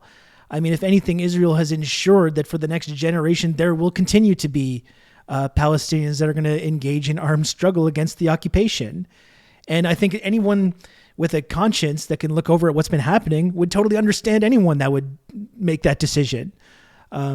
So it's a completely nonsensical idea that you can just like bomb your way out of this problem and not just create significantly more problems in the future. Well, first, I mean, you raised really important thoughts and questions there. So let me just spend time on two of them, if that's okay. The Yep. first is Hamas. This obsession with Hamas is interesting. So, firstly, Hamas was founded in 1987. Um, that's 50 years after this conflict had already begun. If we take the uprising, the Palestinian uprising of 36, 37 as a marker, if you take 1917, the Balfour Declaration, when the British imperialists basically said, you who are victims of European anti Semitism, we don't want to deal with you. We actually want Jews out of Europe. So why don't you go and settle in Palestine? That was the Balfour Declaration, 1917. So that's 70 years later that Hamas is founded. Hamas didn't start this conflict, it's a child of this conflict. So to now focus on the child of this conflict and say that's the reason for this conflict is actually a basic category error. There is a problem here, but it's not Hamas. Hamas is a product of the problem. It's not the problem itself. So that's one, and okay, people may disagree about this or that aspect of Hamas. I mean, I've interviewed people, high officials of various organizations from Palestine, and they all say that, you don't understand. They say, now with the conditions deteriorating, and this is before 2023, Hamas is actually a moderating influence. There are far more radical organizations growing out of desperation and frustration. So, people should think twice about delegitimizing Hamas. First Israel delegitimized the Fatah organization. Then they delegitimized the PLO. Then they delegitimized the Palestinian Authority. Then they delegitimized Hamas. I mean, where are you going with this? Be careful what you do, I say to the occupiers. That's one issue. This obsession with Hamas is a category error. That's not the problem. That's a product of the problem. That's one issue here. The other issue is this issue of, this violence is so horrible and ugly. Not only has it produced a kind of generational sentiment against Israel within Palestine, it has produced that among young people globally. There are young people marching around the world, many of them with very little previous political experience, who have been radicalized. And for them, as I see it, as I listen to the slogans and participated in demonstrations in different countries, in Paris and places, I watched young people make demands that are not just about Israel and Palestine, but about the arms trade, about Western complicity. In other words, these are young people who are moving in a direction of anti-imperialism.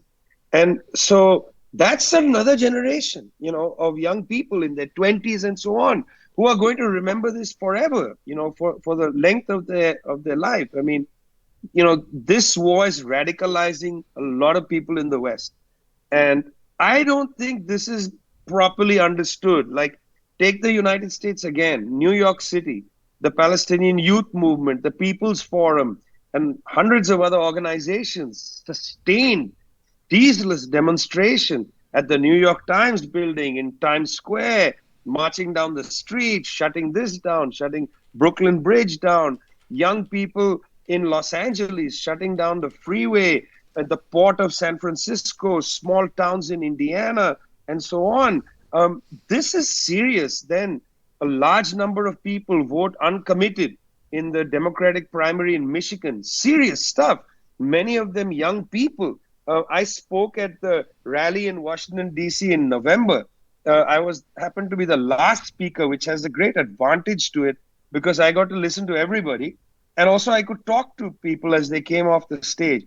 And a number of the leaders of Arab American organizations in November said, we are not going to tell our people to vote for Biden. That was in November. It's much worse now. But Mr. Biden can lose the election on this issue. He may lose it on other things, his age, the state of the economy, the way Trump is able to galvanize people. All of those things are negative for Mr. Biden. But the Gaza situation, the complicity of the US is even more. So, yeah, I mean, it's not just Palestinians who are going to continue their fight for national liberation. That's there. That I think is correct what you said. But also, a generation is moving away from the consensus. Now, where they go, I don't know. But they've certainly been radicalized. They've been moved to participate in non-stop demonstrations and so on. That doesn't go anywhere, you know. And I must say, the Israeli propaganda wings outside Israel, you know, in the United States, Canada, this argument that protesting against Israel is anti-Semitic is fraying rapidly. People are not buying it anymore. You know, I've experienced this personally, of course, you know, was very much in a job I had where the Anti-Defamation League came in and complained, said he's anti-Semitic, this, that. I was warned several times. I got into serious trouble on this issue. Jeremy Corbyn, far worse than my petty situation, lost the leadership of the British Labour Party on this issue. Very, you know, malevolent use of the idea of anti-Semitism. The curiosity is that actual anti-Semites in Britain, Richard Seymour, who calls himself a white Zionist, these are actual anti-Semites, Nazi, you know, salutes and so on. These people are now pro-Israel. This is a curiosity that those who are anti the violence of the Israeli military are called anti-Semitic, but real anti-Semites, Pastor James Hagee in the United States, Richard Seymour in the UK, and so on, these people are celebrated as friends of Israel, but they're real Nazis and they're real anti-Semites. So there's a strange, bizarre thing going on, you know. But I would say on at the bottom, millions and millions of young people have been radicalized out of this. And honestly, I see that as a little silver lining. Yeah, definitely. I mean, this is something that I've been, as long as I've been paying attention to this, and that the first incident that really kind of radicalized me on this was following the Freedom Flotilla, which was, I believe, back in 2010, and then seeing Israel's response to that, and then seeing the way that the media talked about it, and been following like each kind of successive sort of incident, the Gaza war in 2014, the Great March of Return, and various other kind of incidents, and seeing this kind of shift over the last 10, 15 years about the way that this is talked about, I think is really interesting. And the way that the usual ways that our Western leaders are able to kind of like support Israel and what they do, while also kind of maintaining some position like they stand for peace or anything, using this kind of language about Israel's right to defend itself. This is what they always come out with, like every time Israel commits some horrific atrocity or act of criminality, this is what happens. Using this kind of like language about anti-Semitism and trying to delegitimize protests to it, it just really seems like people are not buying this anymore, which I think is a really interesting kind of development. And you see, because you've got two liberal administrations right now in Canada and the United States who have been fully supporting this. And it's interesting as well how they've been trying to take this kind of hand-wringing approach. Oh, we're so concerned about this. We're very alarmed. We've had tough conversations while simultaneously arming and funding Israel while they do this, not really meaningfully doing anything to curtail their ability to wage this war and to engage in this kind of criminality. And it seems like this effort to kind of play both sides, or to suggest that they're standing for peace, or they're still standing for something like a two-state solution, even when the Israeli government is very open about how the fact that they are not interested in that whatsoever. It's interesting how this is failing to connect with people as well. And you still have, no matter you might have Joe Biden's lackeys out there giving these press conferences, talking about how concerned they are or whatever. This is not really meaning anything to anyone. You still have people engaging in this uncommitted campaign in the primary. You still have people protesting Biden events with no signs of stopping. So it just really does seem like there's been this kind of fundamental shift over the last 6 months, where the usual tactics that are used by our Western leaders to kind of whitewash their participation in this are just kind of not really having the same impact or effect that they maybe once did. You know, these things are connected. I mean, where we started the conversation is connected to this. Yes, I mean, this, prevarication, hand-wringing, you called it. This is frustrating for people, because it just seems like a lack of moral clarity. Either you're calling for a ceasefire or you're not. To talk about sustainable ceasefire, humanitarian pause, all of this sounds like gobbledygook. This is the peanuts. The parents talking. Ba ba ba ba ba ba ba ba. It doesn't make sense, guys. Young people are saying we would like some moral clarity on this, and I wonder very much if there'll be a spillover effect from this, that people will then say, oh, okay, we're talking about United States being the greatest country in the world. Well, the greatest country in the world, a great city like Santa Monica and Los Angeles, why are there so many homeless people living right next to the beach? That's also a demand for moral clarity. Maybe it'll go in that direction. That's why I said it's hard to tell where this radicalization goes. If you're asking for clarity on the question of Israel and Palestine, will you ask for clarity on other questions? It's ridiculous that rich countries like the US have such poor healthcare systems, so expensive, and so on. Will there be that? In other words, will there be a new movement talking about a new dispensation, a new organization of reality? How can rich countries be so poor and so on? Asking moral clarity. I think that could be a real challenge in this world. But I said it circles back to the beginning because it does revolve around the idea that man. I mean, let me ask you a question. Do you respect any of the Western leaders? I mean, if I asked you, Rob, can you name the Chancellor of Germany? It's not Merkel. She just left. Yeah, man. Exactly, right? Yeah. You have no. Don't put me on the spot like this, idea. VJ. Yeah, no, You're no, gonna no. embarrass me. No, it's not embarrassing because let me tell you, 99% of people who follow every damn thing will have no idea what the guy's name is. His name is Olaf Schulz, and he is basically a nothing, because he is essentially taking orders from Washington and from wealthy bondholders in Germany, who are not even investing in the DAX index. The wealthy in Germany are investing in Wall Street. So, in fact, you could say right now, the Chancellor of Germany is perhaps Joe Biden or somebody, but it's definitely not Olaf Scholz. He's not Angela Merkel. Angela Merkel didn't agree with that lady at all on most things, but she was somebody to respect, man. She would have read the briefing documents, right? You remember her name, Right.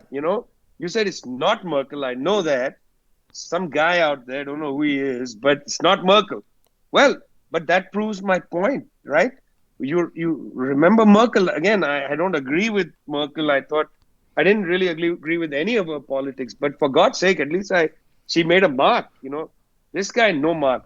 Emmanuel Macron, the only mark he makes is similar to the mark Justin Trudeau makes. They sort of truck on the fact that they are conventionally, at least, by some standards, nice looking guys or whatever, I mean, for God's sake, what has Macron or Trudeau done in terms of their record that makes you feel like, wow, that's interesting or inspirational? Nothing. I mean, these are placeholders for the bankers. Justin Trudeau is a replaceable stooge of the banking industry and the mining industry in Mediocre. Canada. Mediocre, yeah. And Emmanuel Macron is, again, just a placeholder for the French, elite sector. These are placeholder people. Olaf Scholz, Justin Trudeau, Emmanuel Macron, to some extent, Rishi Sunak. He's genuinely a placeholder. I mean, he didn't even win an election. I mean, the guy is nothing, empty suit, And worse, who is going to come in from Labour? Keir Starmer. I mean, another empty suit, I mean, there's none of them. I'm scared of Geert Wilders in Netherlands because he's a fascist. But none of the major leaders of the West are at all people that you can admire, and that says a lot because you combine that obvious mediocrity of the leaders. Biden doesn't know where he is half the time, and there's a kind of elder abuse at work in the Biden camp. The guy should be allowed to retire, man. I mean, I don't want to make fun of him because it's not him that's the problem. It's people around him. This is cruelty to a man who's, needs to get out of there. It's ridiculous. I mean, these are not people that inspire hope in anything, and so then, there's a statement made, well, Putin is a strong man, or Xi Jinping is a strong man. Well, compared to Trudeau and compared to placeholders like Macron, they actually have a personality. Now, again, you might not like their politics. I happen to like Xi Jinping's politics, may not like their politics, but they certainly Same. make an impression, right? Yeah. And so, well, because the West is unable to produce even one leader that makes an impression, apart from the impression that Donald Trump makes, which is an impression that suggests run away quickly from him because he'll either pinch your ass or he's going to throw you in jail. Scary guy. Then you turn to these other people and say, well, they are the problem. No, guys, you are the problem. Your mediocrity combined with your lack of moral compass, your duplicity when it comes to these wars, the suffering in Ukraine, the suffering in Gaza and so on. Wow. Imagine you're a young person in a Western country. It must be depressing. Yeah. Super I'm not exactly depressing, young, yeah. but I would say yes, it is. Okay, so there's a couple of things there that I wanted to respond to. First of all, I think I appreciate being generous towards Biden. I don't have quite as much sympathy for Biden because of the absolute carnage that he's totally justified and subsidized over the last 6 months. Something that he seems like he's proud to do. He's one of the most proudly open liberal Zionists in the United States government in that time, and there might be a possibility where there's someone in the Democratic Party that might have a different view of that might have done something by now that Biden has not done. So not a ton of sympathy for Grandpa Joe there. And I think focusing on Germany is actually a really interesting example because I think it's bizarre almost Germany's role in perpetuating this genocidal campaign in Gaza and using their history of being this fascist, anti-Semitic, genocidal society as if it gives them some kind of authority and that they need to subsidize this violence because that shows how serious they are about making up for past wrongs. Meanwhile, you have them they're arresting Jewish activists under these draconian laws to defend against anti-Semitism. And they're kind of lecturing everyone else about how supportive to Jewish people they are now. And they show that by, helping mass murder tens of thousands of little children in Palestine. Also, just when you talk about Germany's role, just basically being a insignificant junior partner of the U.S. empire, I think on Ukraine, that's another interesting example where you have the United States literally being responsible for bombing their energy infrastructure. They've deliberately crippled their own energy independence and sovereignty and deindustrialized basically at the behest of the United States, which has been a disaster for people that actually live there. They've seen their energy costs shoot up. They don't have access to this cheap Russian gas anymore that they once did. And it's just amazing the way that these countries have just been able to sell this to people that live there, just totally kind of sacrificing their own security and sovereignty at the altar of U.S. imperialism. It's really remarkable that this is allowed to happen. And it's just been a gift to the far right in a lot of these places. It's the far right in Germany now that is on the rise. And this is part of the reason why that's happening. Sorry, I have to get some water, but this is a fascinating conversation, the conversation about Germany, because there's two ways to get to this. One is the issue of Israel itself.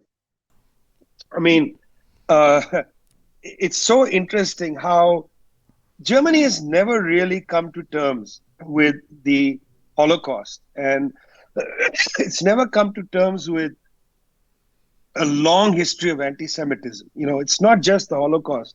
In the 19th century, German intellectuals, respected intellectuals, were part of a debate or discussion called the Judenfrage, which is, in other words, the Jewish question. And the question they asked, seriously, this racist question, was they said, can Jews be both Jews and Germans?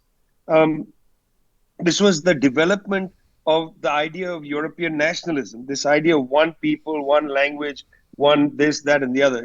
It's much more than the Holocaust. deep anti-Semitic thing that's there from the Inquisition in Spain out to the pogroms in Tsarist Russia. It's a very deep European problem. Rather than deal with this European problem, as I said, from the Balfour Declaration, they said, well, we're going to send the Jews out of Europe, which is one solution. The other solution is we're going to kill them all. I mean, these are the two legs of the same solution, is basically deciding that, no, Jews can't be Germans and Jews or Spaniards and Jews and so on. Remember that after the reconquest of Spain by Isabella and Ferdinand, the Inquisition demanded that Jews convert to Christianity. They were called conversos.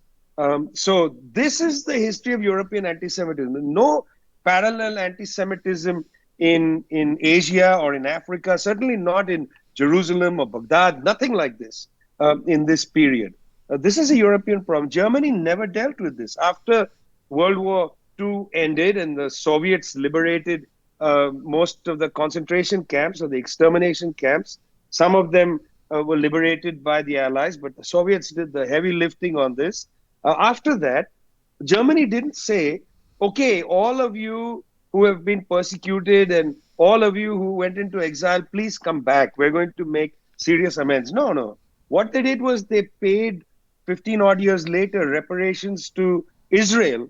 And that reparation was the down payment for Israel's military industry, the Israeli Military Industries, IMI, which is now largely owned by Elbit Systems.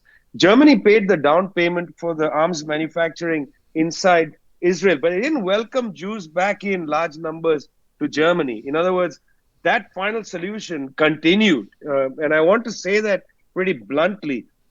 Germany has never really come to terms with that history. The way it's taught in Germany is limited. It's taught as a problem of a particular period, the Nazi era, not the long terrain of German history and so on. So that's Germany. Just to interject Now, as well, this is exactly how we talk about the genocide of indigenous peoples here in Canada as well, as this problem, this mistake that happened in the past that is over and it's finished and it's not ongoing, anything like that. And this is how we kind of whitewash the fact that these systems and institutions are still perpetuated to this day. Correct. You treat the atrocity as an event, not as a process, right? You delimit it. You say it's from 1940 to 1945, and that's it. It's not part of a long process. It's delimited. Very clever way to do it, by the way. Blame Hitler for everything and so on. Don't talk about Herder and the intellectuals of the 19th century, who are highly respected and their statues are all over German cities and so on. Don't talk about that anti-Semitism, right? Yeah, or the ways that the ruling class in like Canada and the UK were totally supportive of Hitler and the Nazis up until it became like uncouth to continue to do so. You started off by asking me about Kate Middleton's photograph. You remember that other photograph of later she becomes Queen Elizabeth II giving the Nazi salute? Yes. Hog marching around her garden with her cousins, all doing the Nazi salute. I mean, for God's sake, don't forget, this is the Battenberg family. They have deep roots in Germany, and this, Nazi stuff appealed to them. After all, they behaved like Nazis in the colonies, the kind of violence done to people and so on. Okay, so that's one. Secondly, Germany now so hypocritical, backing Israel to the hilt, so hypocritical, out there saying there's no genocide in Gaza. And what I found interesting, I thought it was very interesting how the Namibian government came in and said, wait a minute, guys, you should know better when it comes to genocide because you conducted a genocide. And they didn't talk about the genocide against the Jews. They talked about the genocide of the Herero and Nama people in Southwest Africa, now Namibia, for which they have never apologized or provided reparations. They essentially wiped out two nationalities from the African continent. And, what can Germany say in response? The Namibian president put out a statement after the ICJ ruling. And I thought that was a really interesting move. And most people in Germany would have no idea about the genocide of the Herero and Nama people between 1904 and 1908, long before the Holocaust and so on. Very few people would know about that history. But in Namibia, they have not forgotten. So the Namibian president put it out there. I mean, it's crazy that, on the one side, there's all this talk in Germany about, democracy and the rise of the far right and so on. And then the lack of democratic space to have even a discussion about what's happening in Palestine. I mean, the Max Planck Institute, highly respected academic research institute, fired the Lebanese Australian anthropologist Ghassan Haj because Ghassan Haj on Facebook, for God's sake, it's his private space to say whatever he wants. On Facebook, he had the gall to say that this war against the Palestinians is outrageous, and he used measured language. He was fired by the Max Planck Institute. Then they came out and said they had warned him when there was no evidence of warning. He released a statement saying, I'm hearing impaired, so you couldn't have phoned me because you know that I can't talk on the phone. You'd had to have sent me a text, a WhatsApp, or an email. I don't have any record of any warning from you. So you're lying now in your public statements. This is Germany. It's a highly respected, government-supported research institute, behaving essentially like a mafia gangster thing. I'm gonna just whack you. You said something about Palestine, whack, you're gone. This is where German culture is now, and it's pretty pathetic. I mean, I look at that and I think, wow, man. I mean, what standing will you have now? The Green Party is perhaps more to the right of the Christian Democrats now on Ukraine, on Gaza, on everything. They are, I don't know why they call themselves a Green Party. They are increasingly becoming a party of the establishment right. The Die Linke is going to collapse. That's the party of the left. It's split. Highly well-known people like Sarah Wagenknecht, Seven Dagdalen, and so on have left Die Linke. And I must say, they have been very good on this issue. So let's see what happens in the European election. Let's see what happens next year in the Bundes election, in the federal election in Germany. I very much hope that some of these new forces are going to wipe out, these pretend liberal groups like the Greens and the Social Democratic Party of Olaf Scholz. I hope they get punished in the polls. I mean, look at Europe, okay? In Rochdale, George Galloway comes in from nowhere on the Workers' Party ticket and wipes out Labour, the Conservatives, wipes out the Liberal Democrats. Why? Because he did two things. The media is saying he converted this into an election on Gaza. It's not true. And also they are doing something racist. They are saying, oh, it's because there's 30% of the electorate are Muslims. In fact, Galloway campaigned on the fact that a child cannot be born in the town of Rochdale. There's no hospital anymore. You can't die in the town of Rochdale. There's no place for elderly people to go, for hospice and things. You have to go out of the town. There's barely any schools there. 50% of the children there are under poverty. I mean, that's what he campaigned on. He campaigned on that and linked it to Gaza. And he won more votes than all the three main parties put together. So there's a shakeup going on in the world, okay? I don't think it's going to come to the United States fast enough. It's definitely not coming to Canada soon enough because you don't have the platform for that. Your NDP is a disappointment, despite the fact it's led by a Sardar, and at least I shared that with him. But he's completely checked out now. He's ready to retire soon. No, quite right. I mean, you can't smile your way to pull in people who are disaffected. You have to actually have a politics. You have to say something to people. Young people who are radicalized want some sincerity. They want straight answers, or at least pose the problems. Problems may be difficult to solve, but pose the problems honestly. That's what people want. They don't necessarily want you to come with a magic wand and fix everything, but don't come in there and lie to people, or don't come in there and sweep problems under the rug. They want sincerity. And I don't think in Canada, sorry to say right now, I don't think you have a platform. United States, certainly not a platform with a mass character. But it'll be interesting to see in the UK what happens in the election this year. Whether other forces can come in and mess things up. Yeah, I think Galloway is a really interesting figure to kind of keep our eyes on. Like you're saying, I think we have this kind of like institutional social democratic left, as much as you can call it that, in Canada and maybe in the UK and America, people that are trying to work within the system to make whatever changes, and I think have been very conciliatory towards the ruling class and have tried to do things the right way, and routinely get all their demands kind of completely ignored. And I think it's been really disaffecting for a lot of people that are looking for someone that's going to really unapologetically champion some of these issues, whether they're issues about foreign policy or issues about domestic or economic policy. And that's one thing I don't agree with every single thing George Galloway says. I think he takes some really conservative stances on social issues that I don't really agree with, but I do think it really was a breath of fresh air. And I hope that there's people around the world that are showing that when you take these kinds of unapologetic stances, especially when it comes to empire, as much as that can create problems for you and certainly the ruling class in the media establishment and the political establishment will circle the wagons and try and come after you, there's actually a constituency for that if you really are going to be unapologetically talk about these things. And I hope more people start to learn that lesson. But like you pointed out, there's not really the same platform available as of now. But I think that's definitely something interesting to continue looking at.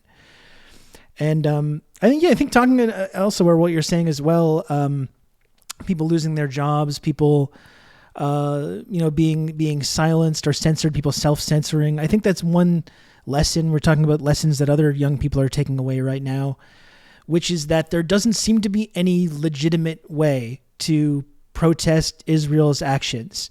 You can't boycott. You can't try and boycott or divest or sanction Israel, boycott Israeli products that are made in these settlements.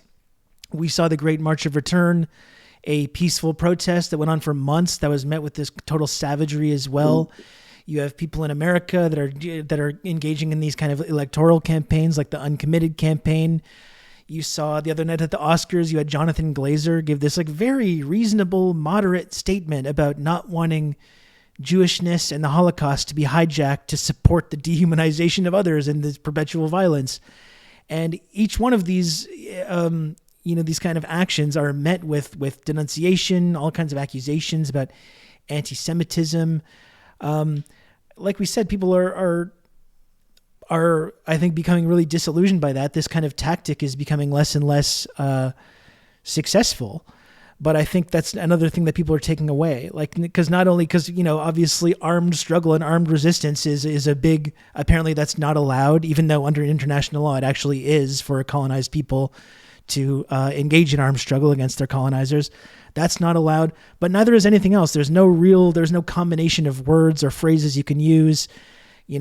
Like I keep saying, these pro-Israel kind of people are saying like, oh, you don't use that particular slogan, don't use that phrase, it's genocidal, it's anti-Semitic.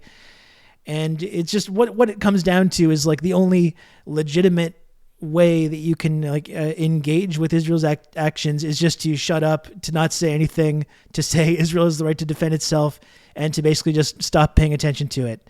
And I think that worked for a long time, like we were talking about, but for more and more people, it's kind of got diminishing returns, this kind of strategy.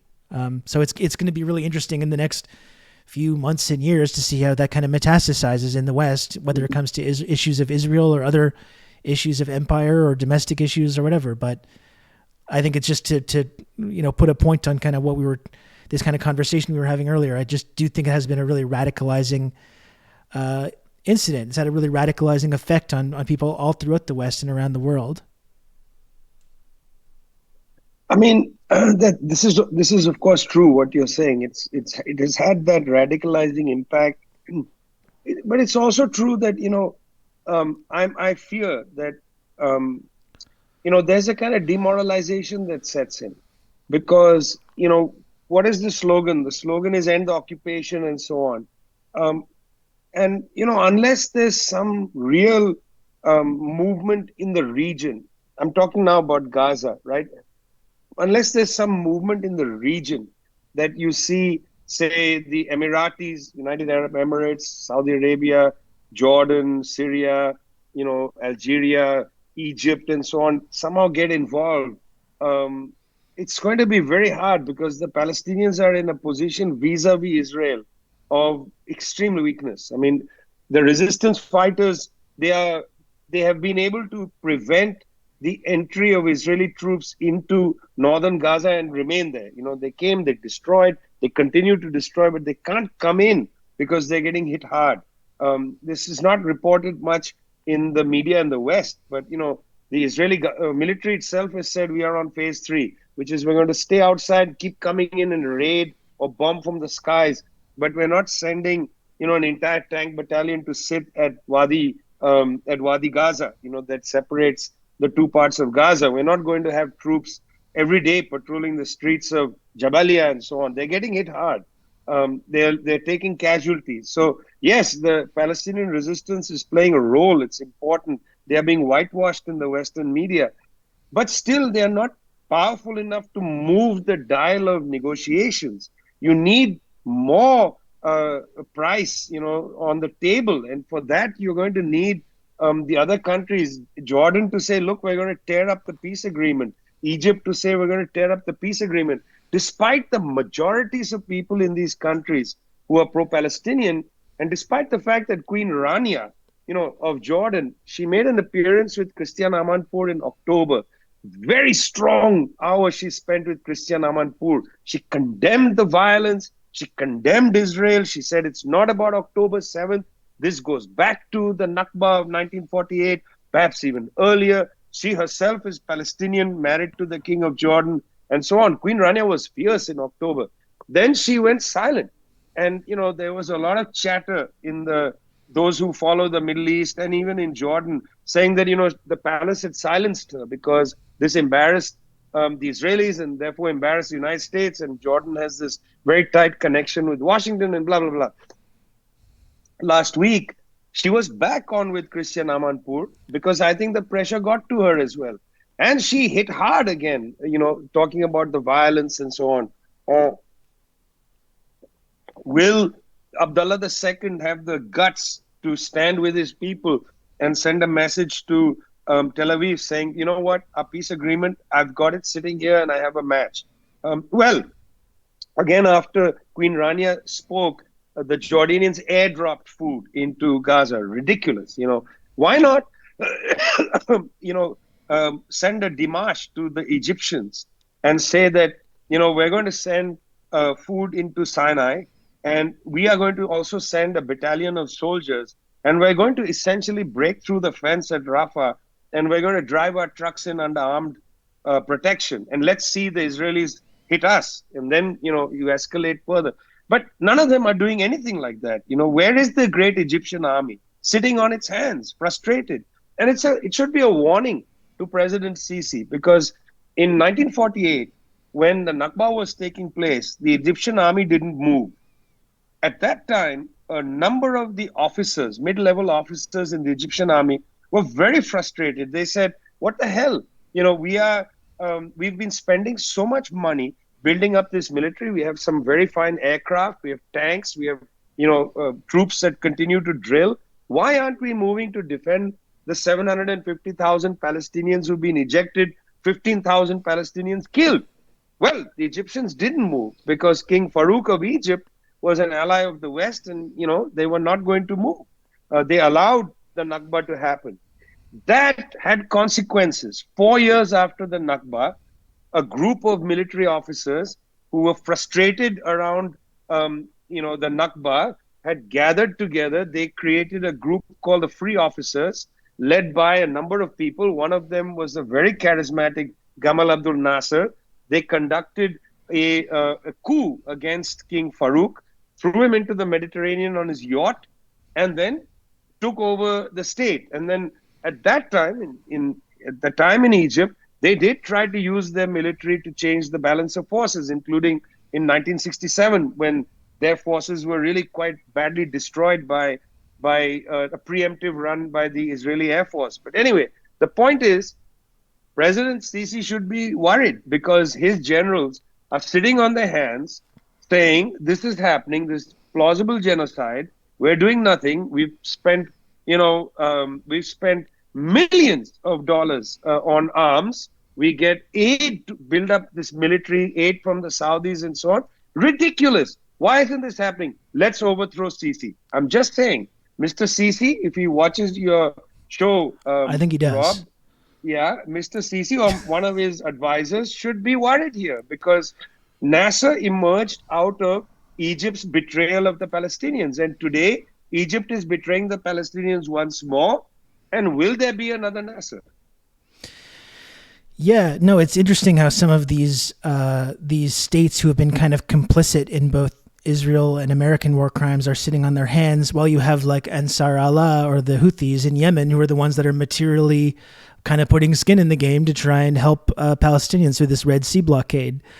So you see them kind of engaging in this, while these much more powerful sort of client states of the U.S. are not doing so.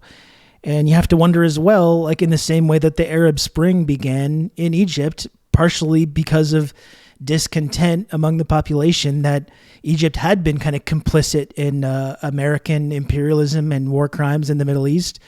You have to wonder if eventually Egypt and some of the and maybe Jordan and some of these other nations, whether their complicity or their lack of action is going to spur some kind of other revolutionary moment in a similar kind of way.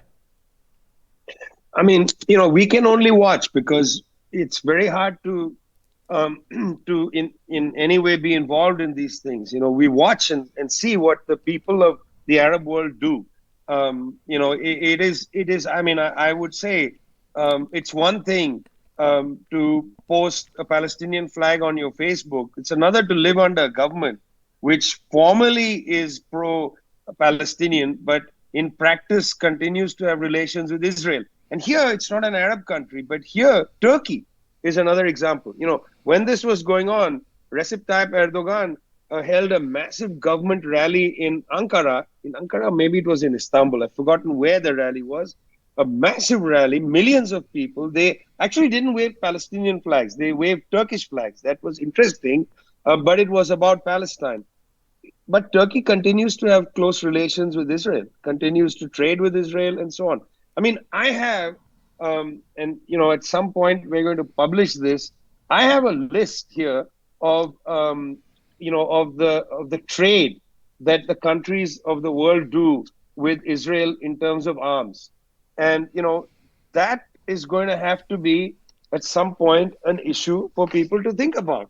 I mean, I could run down the numbers, who's buying what from Israel, and they continue to. Morocco, for instance, now they normalized relations with Israel through the Abraham Accords, but they're effectively buying, millions of dollars of electronic surveillance equipment, of aircrafts, of explosives, and so on. That's Morocco. I mean, I want to just take a peek at Jordan, which doesn't buy a lot, but buys surveillance equipment. Around $1 million worth of surveillance equipment. It's not a lot of money for surveillance, but here it is. There are names of countries with dollar amounts of how much surveillance and military they buy from Israel. I mean, India is one of the largest importers of Israeli weaponry. It underwrites the occupation. Scandalous. People will be annoyed by this. They are already annoyed, but it's the duplicity in the neighbors of Israel, whether the Arab countries or Turkey, that's quite shocking. And yes, the Yemeni government, led by the political movement Ansar Allah, has taken a strong stand. They said, we're going to, and what did the West do? Just launch bomb attacks on near Sana'a and so on. I mean, it's crazy. Not to put too fine a point on this, but this shows the international division of humanity. Ansar Allah comes out there, it's the Yemeni government, and says that, hey, listen, we are not going to permit ships going through the Red Sea, often skirting our territorial waters if they're carrying arms or other equipment to Israel. It's a perfectly legitimate thing. ICJ has said plausible genocide. So they say, look, we can't allow a genocide to continue. Okay.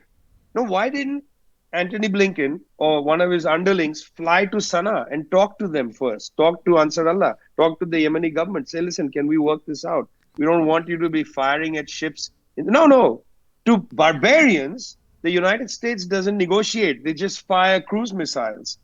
That's the international division of humanity. You know you're a barbarian in the eyes of the West when they don't want to talk to you. You remember when Clinton fired on the Al Shifa hospital in Khartoum in Sudan. That's the only hospital on the African continent that produced malaria medicines. Destroyed. Why? Because Clinton wanted to distract from the revelations about his affair with Monica Lewinsky. No negotiating with the Sudanese, no conversation. Hey, did you guys have anything to do with the bombing of U.S. embassies in Nairobi and in Dar es Salaam? Were you involved? No conversation. Straightforward bombing. That's what they did to Yemen. I mean, people around the world understand this. Maybe in the United States, people are not aware that there's something wrong with shooting first and never talking to certain people. That there's a divide in the world. Against some people, you can talk forever. You try to convince them forever. You keep telling the Israelis, please don't kill so many civilians. Please don't. And then you're arming them. But meanwhile, the Yemenis say, we are going to use whatever means to prevent this genocide. You bomb them. Hello? Excuse me. Pretty plain and simple where you stand. You've made a choice here. And, I always tell people that, the Yemeni peoples, and in particular, the Ansar Allah political movement, they have taken a lot of hits from the Saudis. Nothing is going to intimidate them. You can bomb them, kill them, whatever. They're going to stand up for themselves. That actually is a product of the war that the Saudis prosecuted against Yemen. It has hardened and strengthened that political movement. They are not intimidated by the West. So a couple of cruise missiles here and there is going to do nothing. I mean, they continue to be pretty militant and resolute. While I still have you too, I'm wondering if you can just speak on how you see China fitting into all this. I think for people in the Western left, I think sometimes we look at China and we kind of might have these kind of fantasies about them going back to some kind of more a kind of foreign policy where they're exporting revolution the way they used to, or the way the Soviet Union used to. As we know, that's not really what their strategy is when it comes to foreign policy. I know they do deals with Israel as well, probably not to the same extent as the West, but like there's a link there.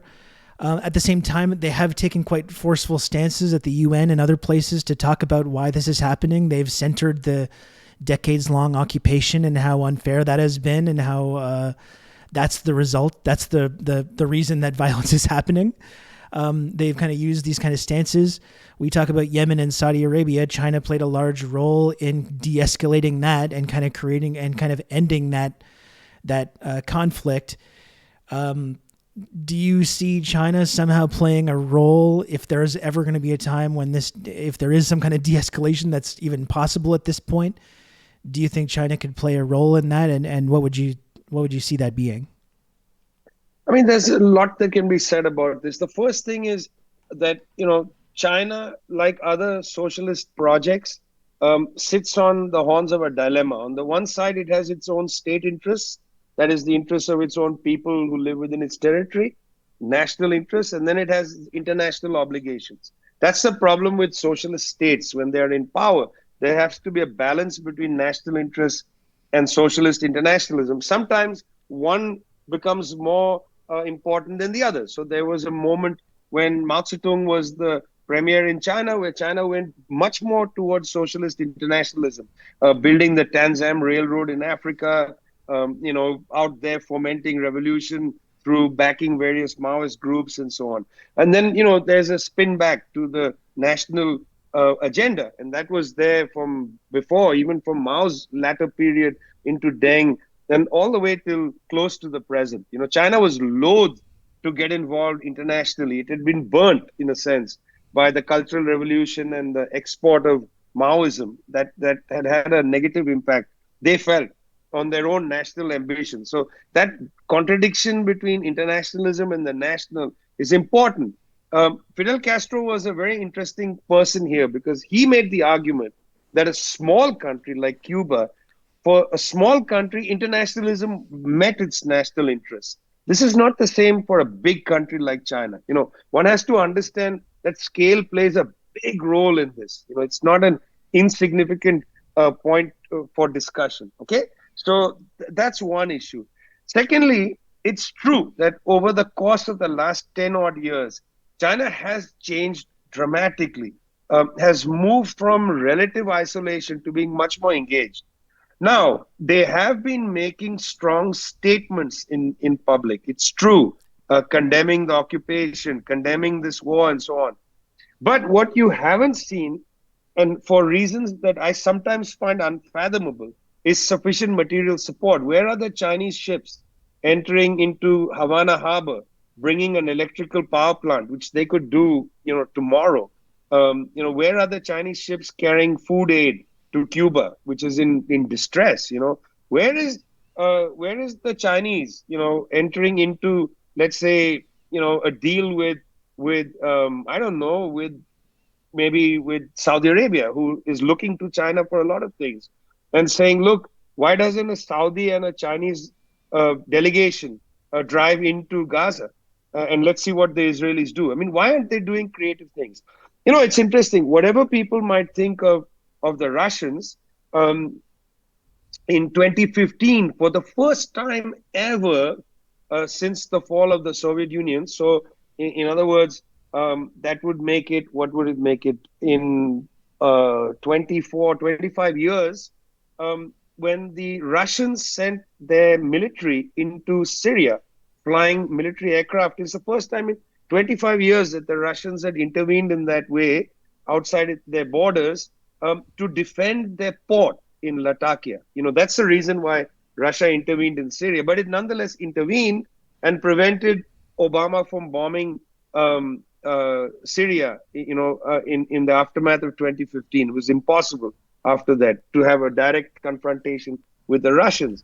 Well, sometimes I fantasize, Rob, that a squadron of Chinese planes is going to fly over Gaza and create a no-fly zone. That a Chinese aircraft carrier arrives in the Mediterranean and says, we are going to just establish a no-fly zone. Why aren't these things happening? It frustrates me, but I understand that history moves sometimes slowly and sometimes very fast, and it's happening very fast in terms of the delegitimization of the West, but it's happening very slowly in terms of the global South getting active. One of the ways in which I was very surprised was how South Africa, another country of the South, took Israel to the International Court of Justice. That was a huge step forward. South Africa has done this before. They did this over the apartheid wall about 20 years ago. It's not a big surprise, but this is a major move in the middle of a conflict. But it is going slow. I would wish that China or another country with the means would say, look, or just China putting a no-fly zone resolution at the UN, challenge the Americans, put a resolution in weekly, force the Americans to veto it weekly. Why not? That's what the Americans did to the Chinese and Russians a decade ago around Syria. But somehow the Chinese don't do that. They just don't do that. And I think this is going to take some time to develop. Habits are hard to break, Rob, and I think one has to understand that. Yeah. Yeah, it seems like I totally understand the kind of logic behind what their foreign policy has been and not wanting to escalate these things further, not wanting to cross some tipping point into a larger conflict. But you do have to wonder sometimes, like when enough is enough, Yeah. So that's the kind of interesting question. Anyway, Vijay, I don't want to keep you too much longer. No. You've been very generous with your time, and I appreciate it a lot. It's always a real pleasure to talk to you. I just had one final question here. I always end with a kind of silly one, so I just had one final question for you, which is, are you, Vijay Prashad, familiar with the concept of gooning, and do you have any words of encouragement for the gooning community at this time? There's a lot of things I don't know, okay? And I do not know what gooning is. And I'm a little afraid of asking you to tell me what it is, because it's like a I don't know what it self-help, is. self-care trend that some men are becoming involved with, I guess. You mean like grooming, gooning? A little bit like that. Yeah, it's a little bit like that. Well, I am the worst person to give any self-help advice for the following reasons, which I'm perfectly happy to share with you. One of them is that I have never taken care of myself effectively or properly, Yeah, both my same. mental health and my physical health. So I, I know I, the feeling. I'm, yeah, no, I regret it. I'm not proud of it. I'm maybe smiling when I'm saying it to you, Rob, but I'm not proud of it. I actually would encourage men in particular to take care of themselves. Why in particular? Because masculinity is such a weird thing. You know, it makes you have this ideas where I don't need to. I can just get out of bed, put on my sweatpants, go out, and I think I look great.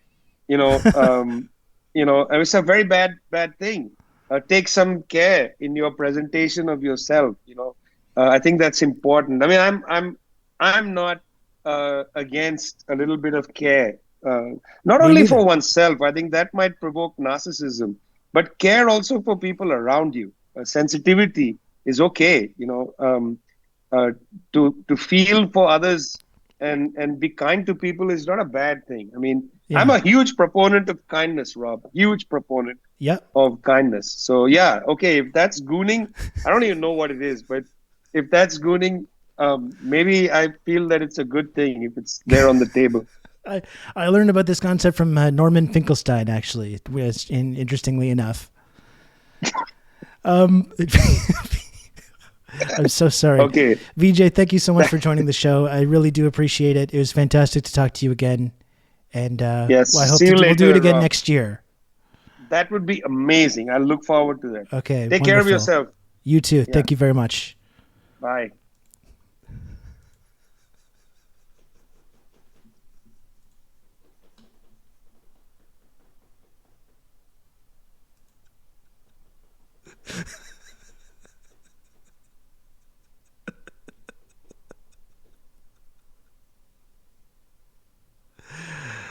Oh, I had to do it, folks. Okay? I had to do it to him.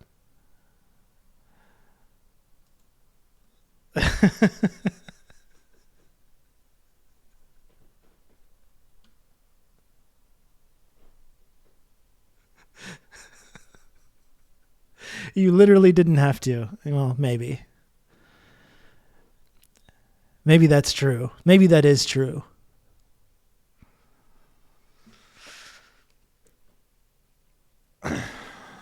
Oh boy.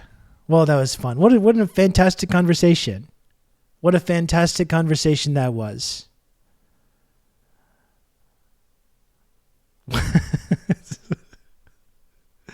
And the shade of a tomato because I can't stop laughing.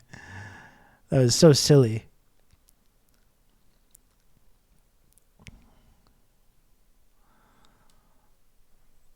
I hope he doesn't Google that. Yeah, especially if he Googles it without a safe search as well. That would be a real scary situation. Anyway, folks, if you enjoyed that interview, if you enjoyed that program, please, if you can, subscribe. If you enjoy the conversations that I have with renowned historians and journalists like VIJAY Prashad, where I just, where I humiliate myself and others in that fashion, please subscribe if you can. You can Every count little on bit me. helps. You're gonna have good old Rob to It's talk the you only through way all I can this. put this show on every single day, folks, is if You can people count on subscribe me. and I You're make gonna the have little good number old at the bottom of Rob the to, screen talk go you up. through all this. Thank you to Diego for the gifted sub, and thank you to Top Scruffy for the 35 months of Tier 1. You can count on me. You're gonna have 35 good months, old 1 Rob month away to, from the talk you through all 36 this. month, Goon 3-year Squad Unite. Pearl sub badge. And Boogie Bills, thanks for 4 months of Prime as well. I really appreciate that. As you know, folks, the only way that I'm able to do this show each and every day is if I make the little number at the bottom of the screen go up. And there's an even bigger number at the even further down on the screen as well that has to go up as well. So if you can, please subscribe. Please support the work that I do on here.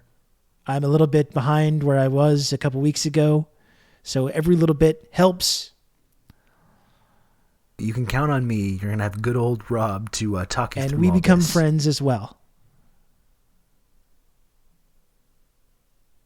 We simply use the computer to mark up the size of the account.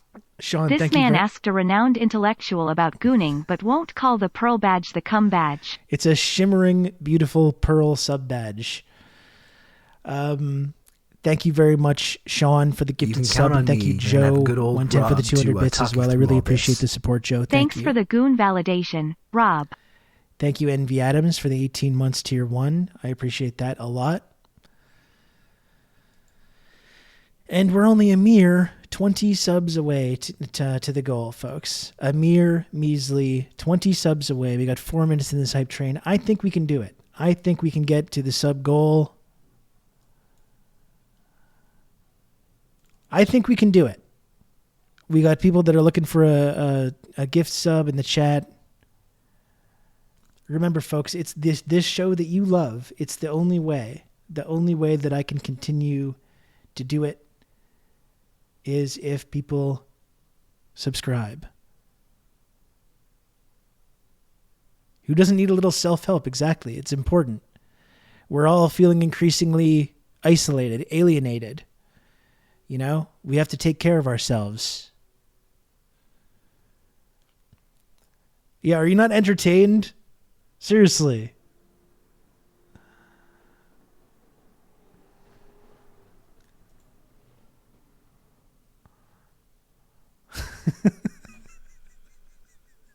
You've just become an elite member of the Friendship Triangle. Plunger Man, thank you very, very much for the 5 gifted subs. I really, really appreciate that. Thank you for that, Plunger Man. I appreciate it a lot.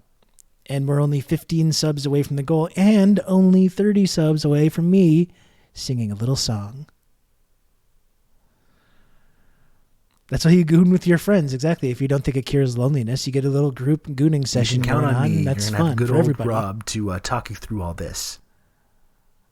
Everyone can enjoy themselves. Okay, you're in a group, you're in a community, you're hanging out, you're spending time, quality time with one another. It's wonderful. And thank you, Plunger Man, for another gifted sub. That's very kind of you. Thank you. We are 38% of the way through level 3 of this hype train. Only 14 subs to go. We just spoke to renowned historian, author, journalist VIJAY PRASHAD of the Tricontinental Institute. It was a really fantastic discussion. I think we're fixating a little bit on the silly question at the end. I think we're focusing a little bit on it got a little silly there for the final 2-3 minutes. You know, I'll take, you know, I'll accept responsibility for that. It was a fantastic conversation, though. Fantastic discussion. Once again.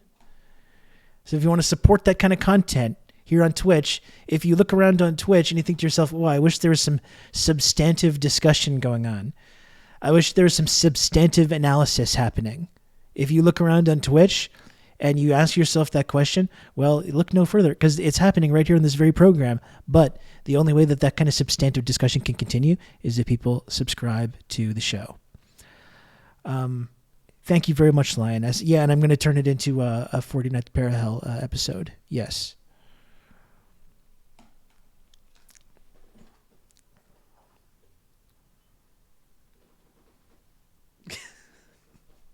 You can count on me. You're going to have good old Rob to talk you through all this. Sometimes this stuff just comes out of my mouth and I have this like out-of-body experience and I'm like, oh my gosh. Oh, Diego, you must have missed the beginning. I did ask about that. That was the first thing I asked about. I think I'm going to have to keep the Gooden part in. Why wouldn't I? You know? I think I'm going to have to. I mean, was it part of the interview or wasn't it? Sophisticated Pills, thanks for the 32 months of Prime. I appreciate it. Only 13 subs to go, folks. Only 13 subs to go. We got 214 viewers, 13 subs to go. 13 brave heroes could step forward right now and get this show to the sub goal for today. Again, I'm not sponsored by any arms manufacturers, any big corporations, no fracking industry donations. I got nothing. I got no big donations coming in whatsoever. I have you, the chat, and I appreciate you so much. I appreciate everyone that can support this program. But I need your help. I need your help to do this because I don't have the big backers. I don't have the big heavy hitters financing this work that I do on here. Let's not fixate on that final question. Proceeds to still talk about it.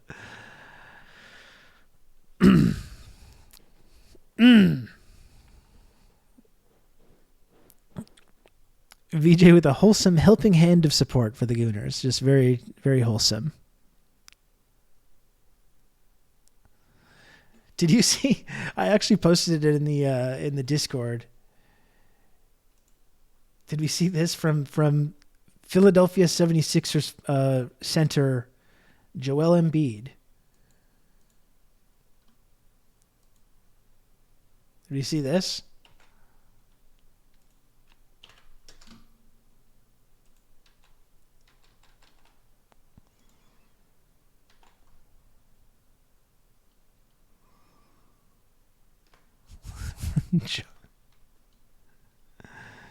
Joel Embiid, the latest heavy hitter celeb to come out with words of support and encouragement for the gooning community.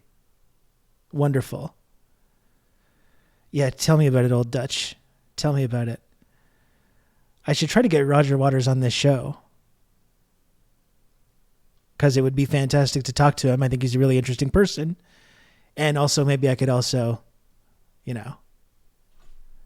while we're here, while we're talking about this,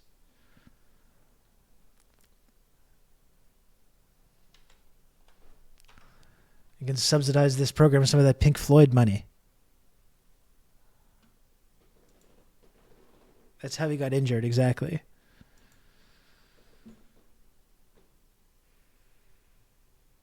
I bet once he meets you, you go, hey, I'll fund this guy indefinitely. I would like to think so. Goon 2 is good.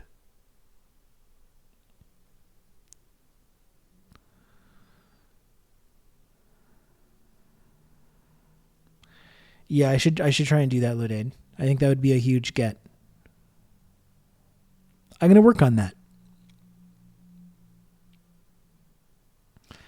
They were so Arsenal were the Gunners and then they became the Gooners. I think it's time to switch back. Dark side of the Goon. Oh my. Oh my goodness. So folks, does anyone else want to support this program? Only 13 subs to go. A lot of the time when I was talking, I was thinking about that shitty mobile game that I was playing and thinking about the shape that I need to do to get out of this next stage. I'm going to see if this shit works. Let's see. I was formulating, I was trying to think, and that's my brain had been replaced with just the images and was thinking about what I was going to do. Okay, let's see here. Okay.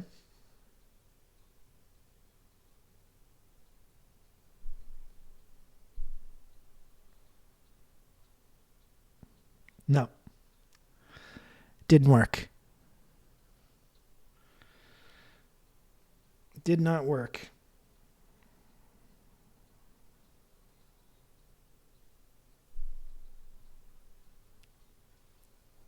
No.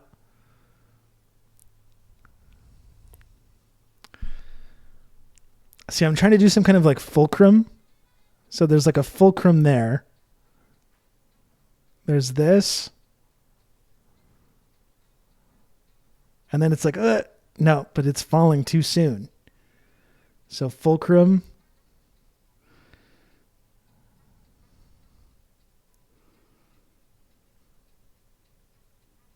Oh. No. Okay.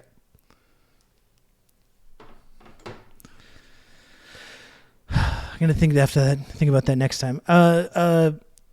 Old Dutch. It is called Brain It On. Brain It On. It's called. I've been seeing this like TikTok guy playing with it. That game is my Roman Empire. I think it's more the game from Star Trek TNG, TNG, The Next Generation. You know, when everyone's playing that like game where you're putting the balls into the cones. Brain It On. That's right. That's what it's called.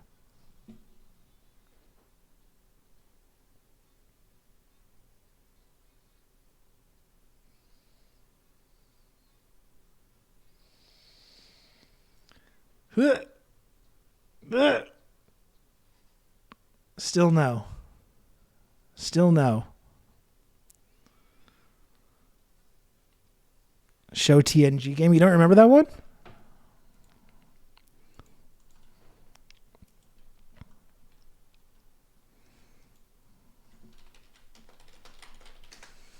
Here, I'm going to take a little break and go to the bathroom.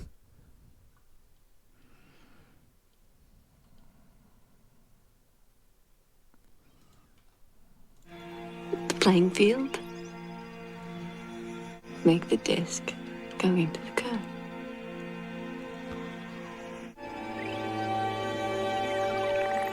Oh, missed. Oh, there you go. We got 2 discs.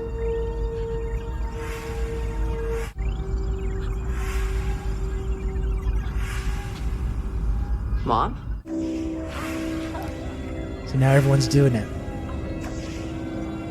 People do be on their phones too much.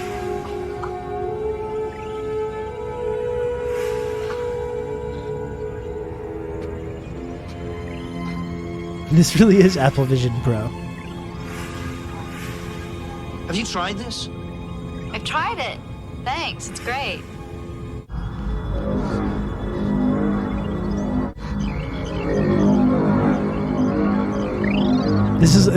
This really is like that mobile game where they like when you try to resist it and then they just make it super easy.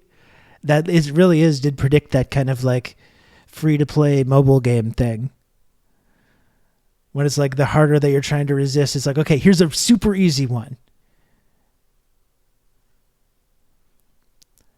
This is the Ashley Judd, Will Wheaton love arc. That's true. Yeah, that's right.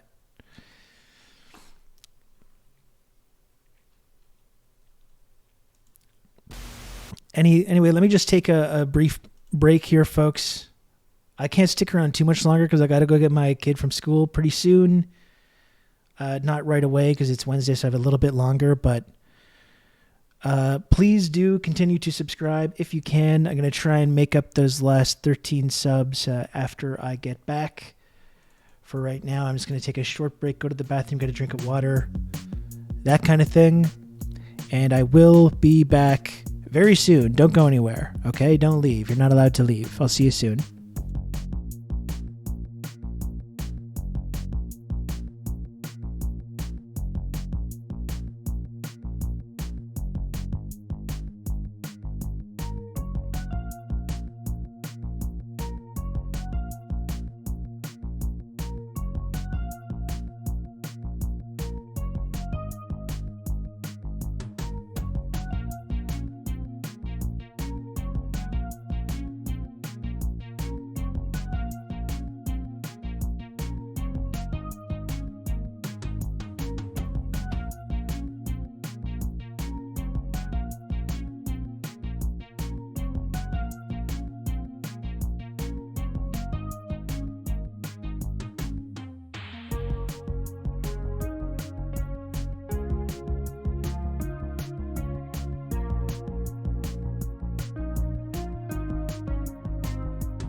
You're not just all looking at a blank screen, are you? Okay, there is still stuff happening on the screen. That's nice. That's nice. Good. Give me one more moment. No, I know there's no sound. There we go. The old repeat was turned off. The old repeat on the music.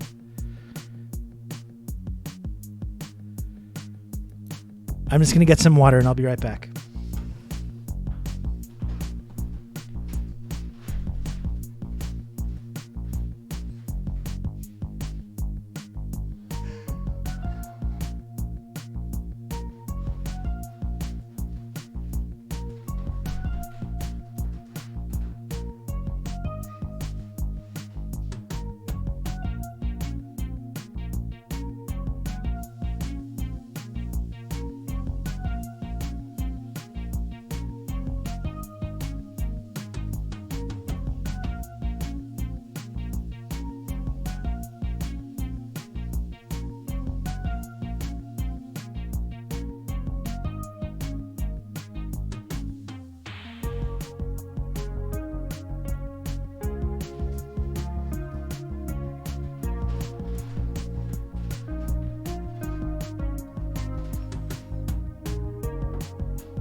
Still can't do it. It's starting to piss me off now.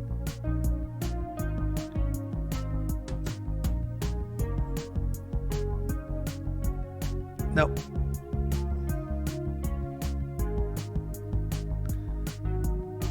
Yeah. No. Very frustrating.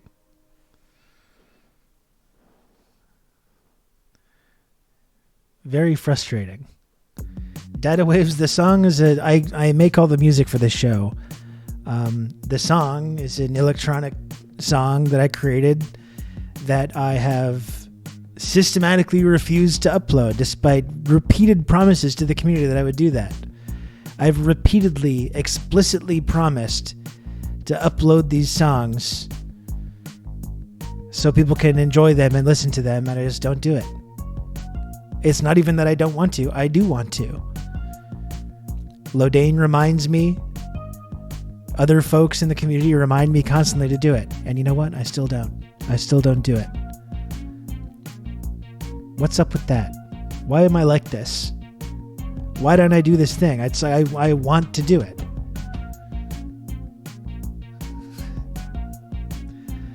Yeah, but to do it, I'm gonna have to figure out this whole I'm gonna have to put a Bandcamp account and figure that out. I don't know how to do that.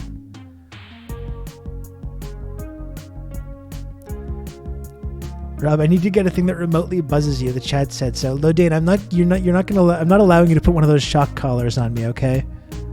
I'm sure you would really like that, and I'm sure other people would probably like it. I'm not giving you, Lodane, like a shock collar situation.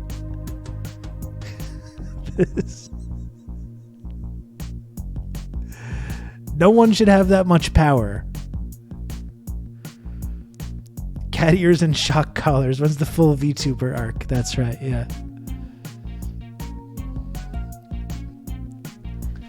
So again, if you see me, that's what I've been trying to do. So you have a little fulcrum, okay? And then you have a little thing. No, oh shit. You have a thing like that. And it's like, drop a ball. Ugh. Ugh. No. Still no.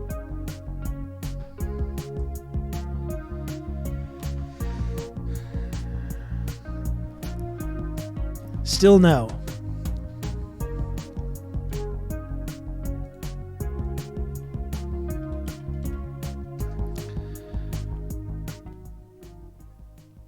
Okay, so how's everyone doing?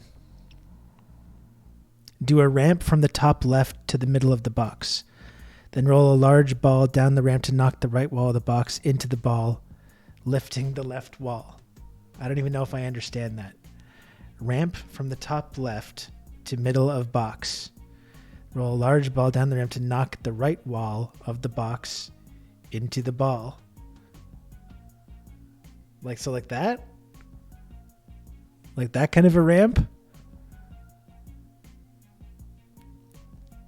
And then roll a large ball down the ramp to knock the right wall. Like this?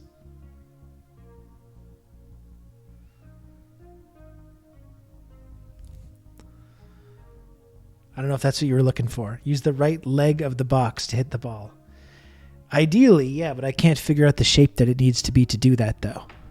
This is the problem.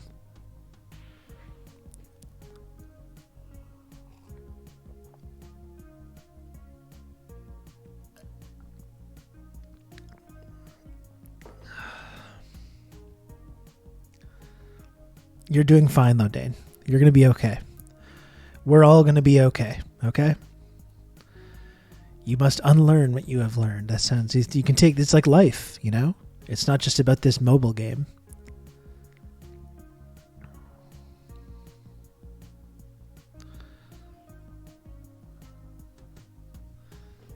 You need room for the ball to hit the right top corner of the box. I don't know about this.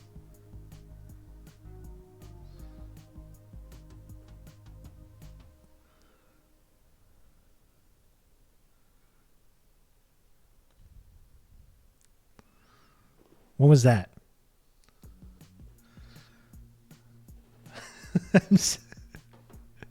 I'm so confused. I would be able to do this if I could project it on, and there is a way to do that, to project my screen on the phone onto the screen that you're looking at right now, but I don't want to figure that out right now. Closer, make the ramp end at the left top corner. I don't know about this.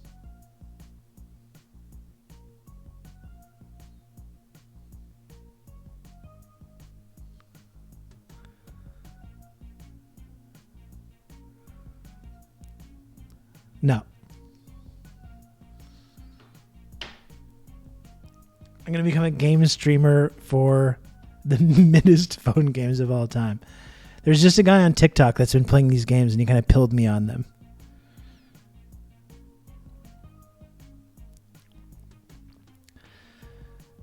Anyway, well, I'll figure it out. Okay, chat? Don't worry about it. Leave it up to me.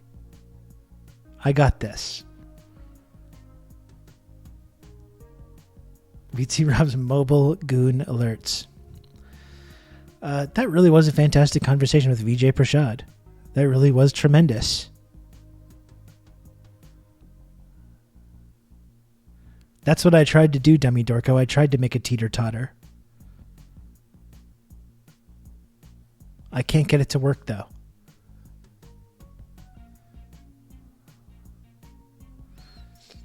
Okay, what about this? What about this, though? Okay, so teeter-totter.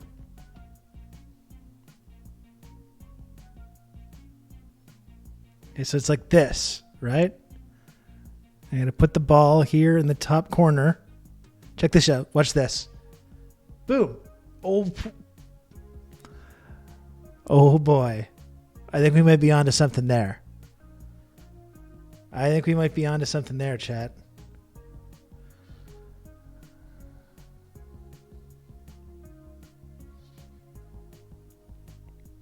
Oh, no, not that time. Nope. No. Isn't this fun and interesting for everybody? Isn't this fun and exciting? I know it is. Yeah.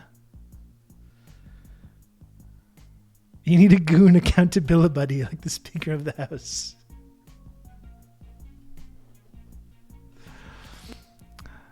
All my accountability buddies are always giving me bad advice. That was the problem. They're always like, no, continue.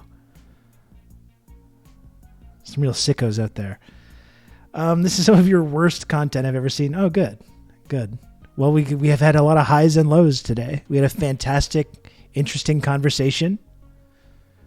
And just doing some of the worst shit ever. I think you gotta mix it up sometimes. You gotta mix that up. I can't let you folks get too comfortable, okay?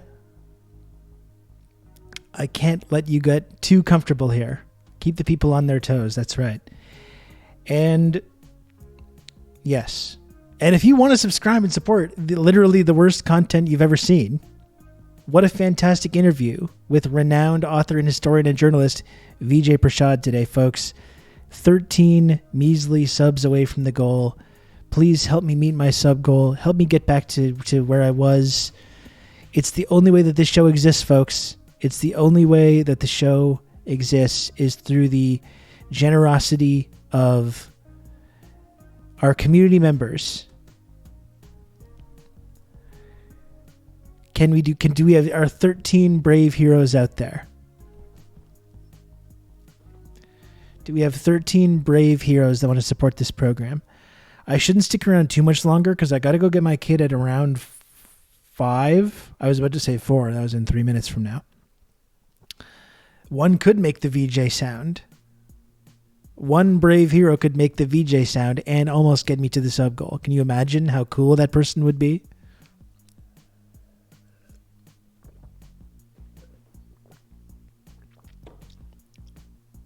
We got Raven Payne looking for a gift sub as well.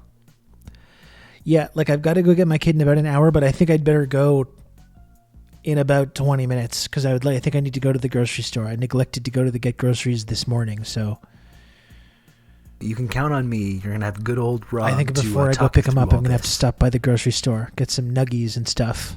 I don't have all his snacks. I don't have all his hyper-specific snacks that he requires. Dummy Dorko, thank you very, very much for the gifted sub. I appreciate it. Thank you, Dummy Dorko. And now a measly 12 subs away. Wouldn't it be nice to not have me humiliating myself like this? Can you imagine? That would be nice.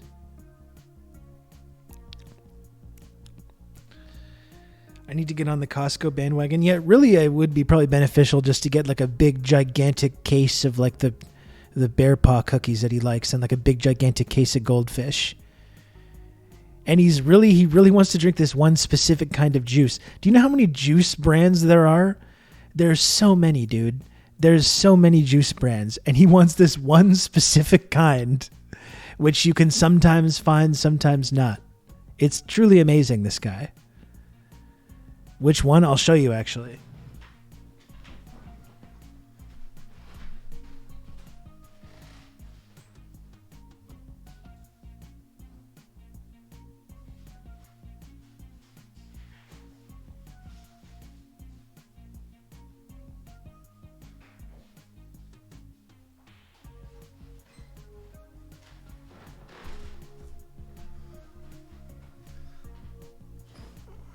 It's this. Oasis Hydra Fruit Clementine flavor. Which is totally a good juice. Like, it's fine. It's an excellent juice, but I just wish sometimes you would just try, there's other kinds, you know? There's other brands.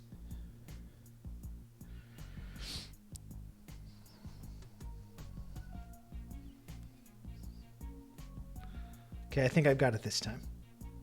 I think I've got it.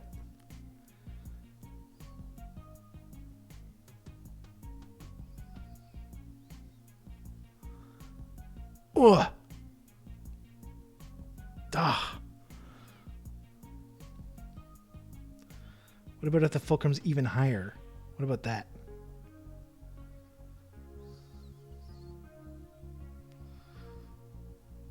What? Ah. You can count on me. You're going to have good old Rob to talk you through all this.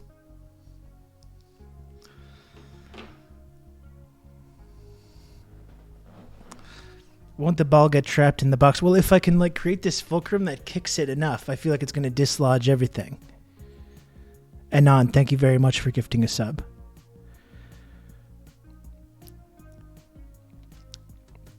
I appreciate you, Anon, whoever you are. And now only 11 subs to go. Look at that. Only 11 to go.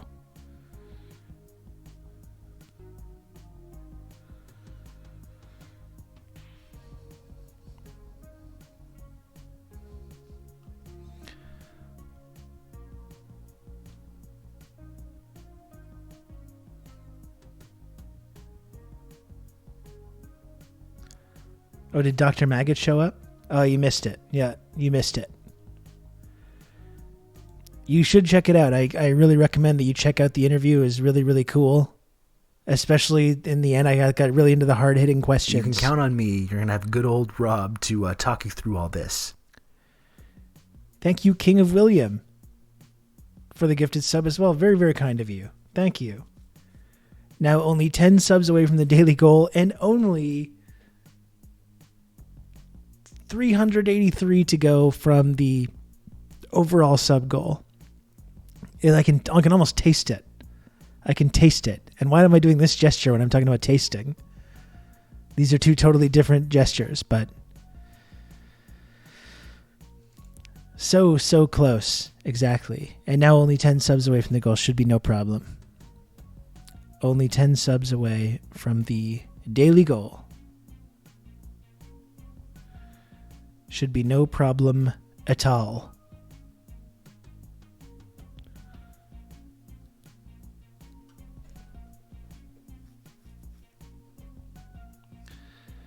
Yeah, those phones are cool. That's one of the cool things I really liked about For All Mankind when they did their they're in the 90s, when they do their season in the 90s, and you've got early 90s smartphones and stuff because there's been these technological advances. So they're all in these early 90s clunky smartphones. I thought that was really interesting. You can count on me. You're going to have good old Rob to talk you through all this. Lower the fulcrum to just above the box. And the part that hits the ball, the part that the ball hits can dip slightly upward, not down. Just a thought. I feel like I've tried that. Lodane, thank you very much for gifting a sub. Thank you, Lodane. That's very nice of you. I feel Lodane should not be having to gift subs. But whatever.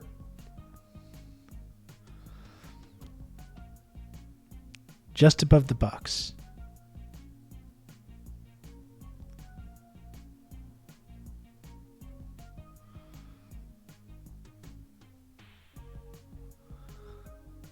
Gah!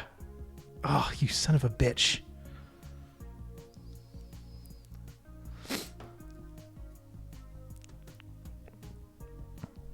I'm going to figure it out eventually. Okay? I'll figure it out.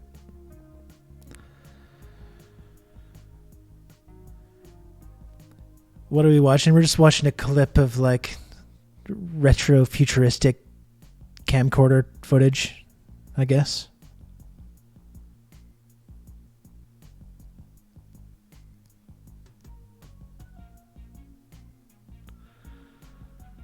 Have you tried just a big rock right over the right corner? I love it. We're all fixating on this now. Is that, yeah, this is level 24. Gah.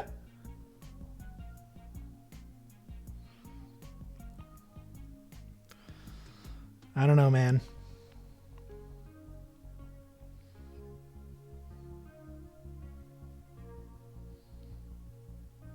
No. Oh, Jay's already there. Wow. Okay.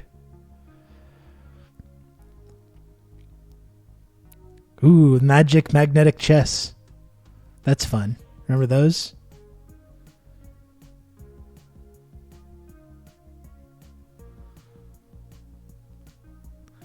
You see how the part on the right, I can't put it down. You see how the part on the right looked like a V, just make it a diagonal line pointing slightly upward. Okay.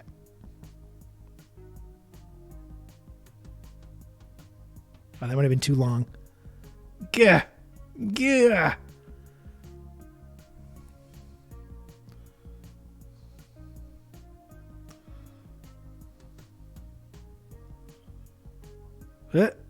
Gah!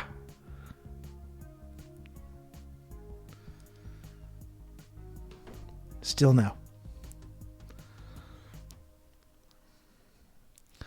It's crazy that people don't subscribe to this show. I don't know what more do I need to do? What more do I need to do? Like what's people tune into this? They're like, look at this. This is fantastic. This is just fantastic content. Please, where's my PayPal information? Where's my credit card?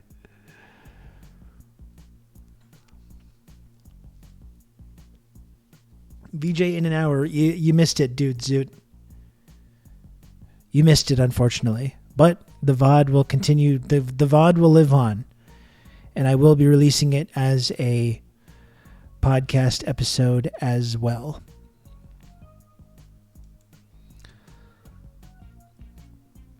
Got to do butt stuff. People love that. Don't I know it? So what else are we doing here? What else are we doing? Like I said, I got about another 15 minutes and then I got to go.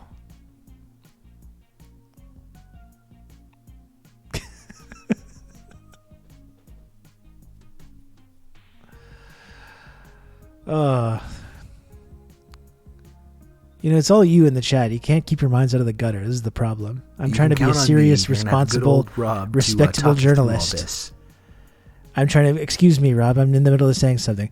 I'm trying to be a serious, responsible, respectable journalist. And people in the chat, these absolute freaks in the chat, always have to make it about weird sex stuff. Jay, I don't want to hear about it. Anon, thank you very much for the gifted sub.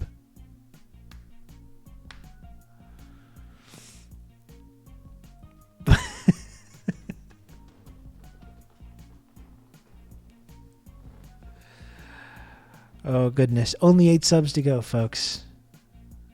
No, I don't want the solution. Okay? Now it's not going to be satisfying. I'll figure it out myself. I don't need you.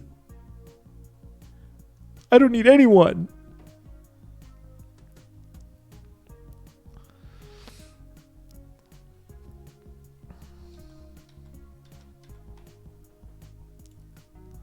You can count on me. You're going to have good old Rob to talk you through all this.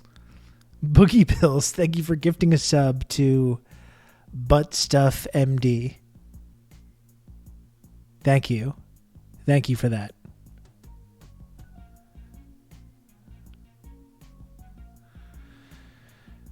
Butt Stuff MD, possible new valued community member incoming.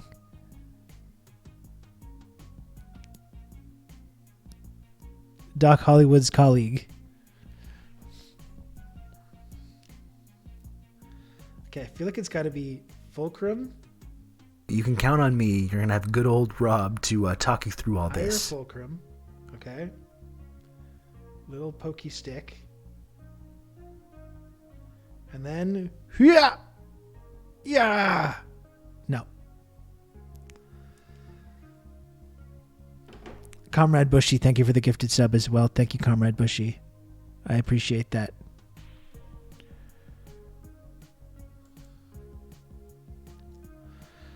Always coming through for me, Comrade Bushy. Thank you for that. And now only 6 subs to go. Can you believe that, folks? Can you believe that?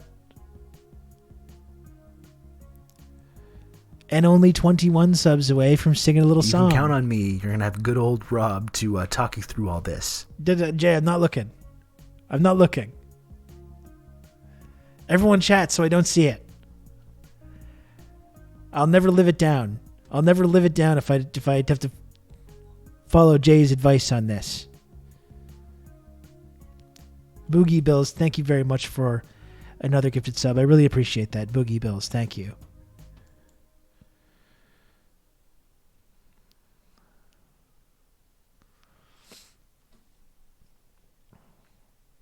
And now only a measly 5 subs to go. Can you believe that, folks? It's so close.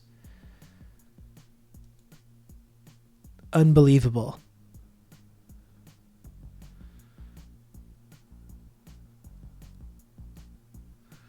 Is Rob punishing us with phone game until we meet the sub goal? I mean, I could say that. I could say that. It wouldn't exactly be accurate. Really, I'm just like thinking about it now. And, you know, that's pretty much it. It would be fun to play if I could put it on the screen. The guy I see on TikTok, he's always playing it on stream himself.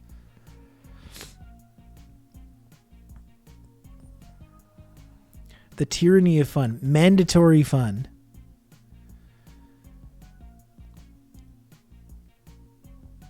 Mandatory fun.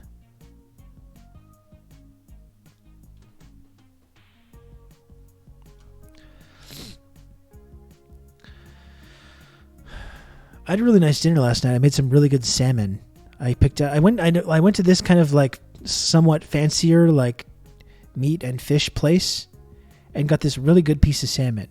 You can count on And it me. was You're really, gonna have really good old good. Rob to talk you through all this.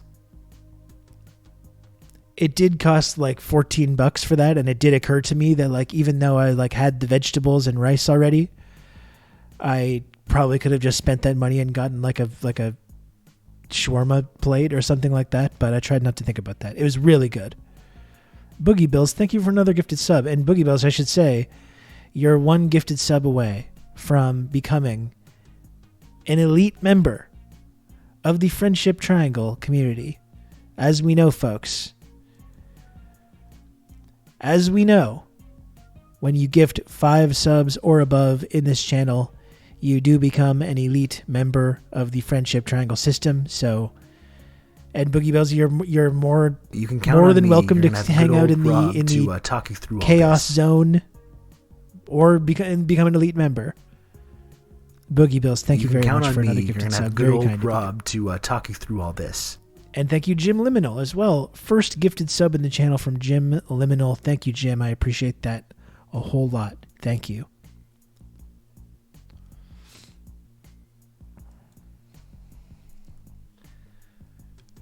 And now only 2 subs away, folks.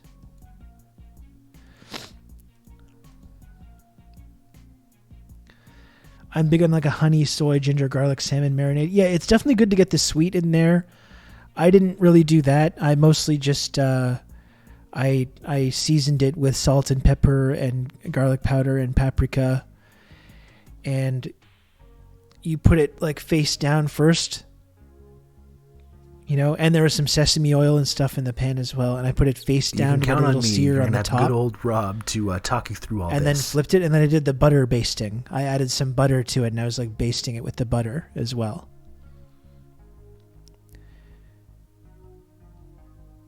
Boogie Bills, thank you for another gifted sub. Really coming through with the support today, Boogie Bills, and I really appreciate it. Seriously, thank you. Who is going to be the final hero?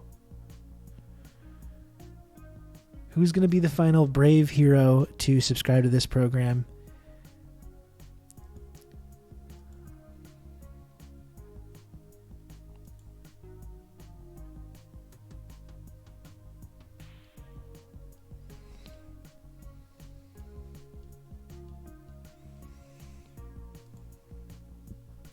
One measly sub to go. Absolutely unbelievable.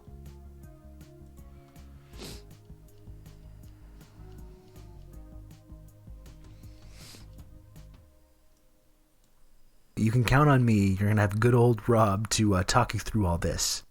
Pezzy, thank you very much for the gifted sub. Folks, we did it.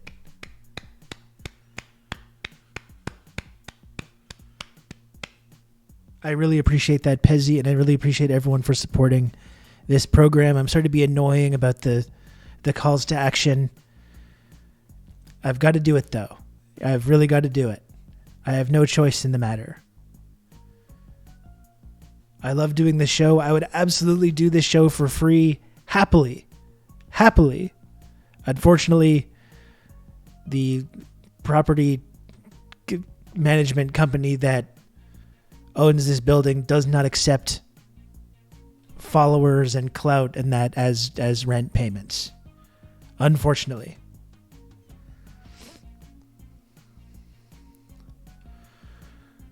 I wish it were different, believe me. If I could pay for things with internet clout, my life would be a whole lot different, let me tell you that much.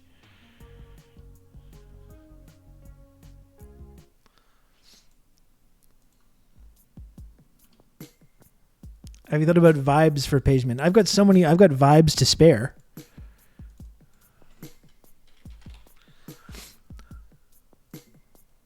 I should at least broach that with them. You know? I don't know for sure that they wouldn't take vibes in lieu of payment. I don't know that we haven't had that discussion, so I don't know for sure that they wouldn't, but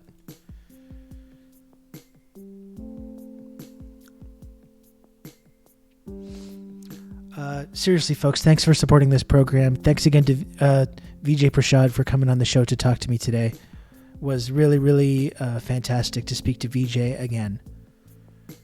Really, really cool. Happy to have a close personal friend like VIJAY Prashad. And as I've said many times,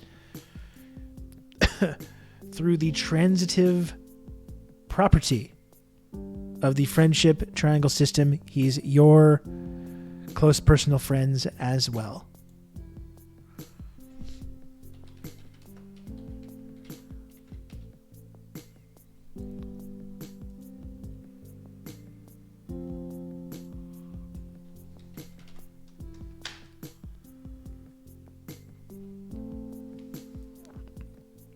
Jay, I'm going to finish this right now. Okay, I'm going to finish it right now.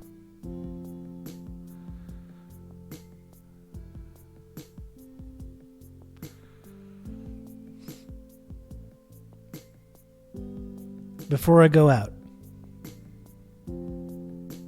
it's going to take a few brief moments to finish that bad boy, and I'll be on my way.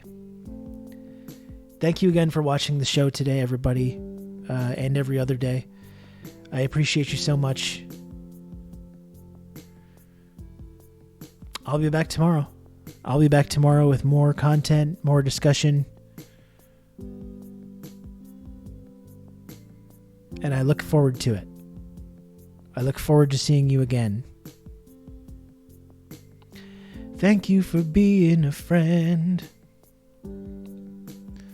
I just made that up just now. But that's what I'm saying to you, though. Thank you, Dave. You have a nice evening as well.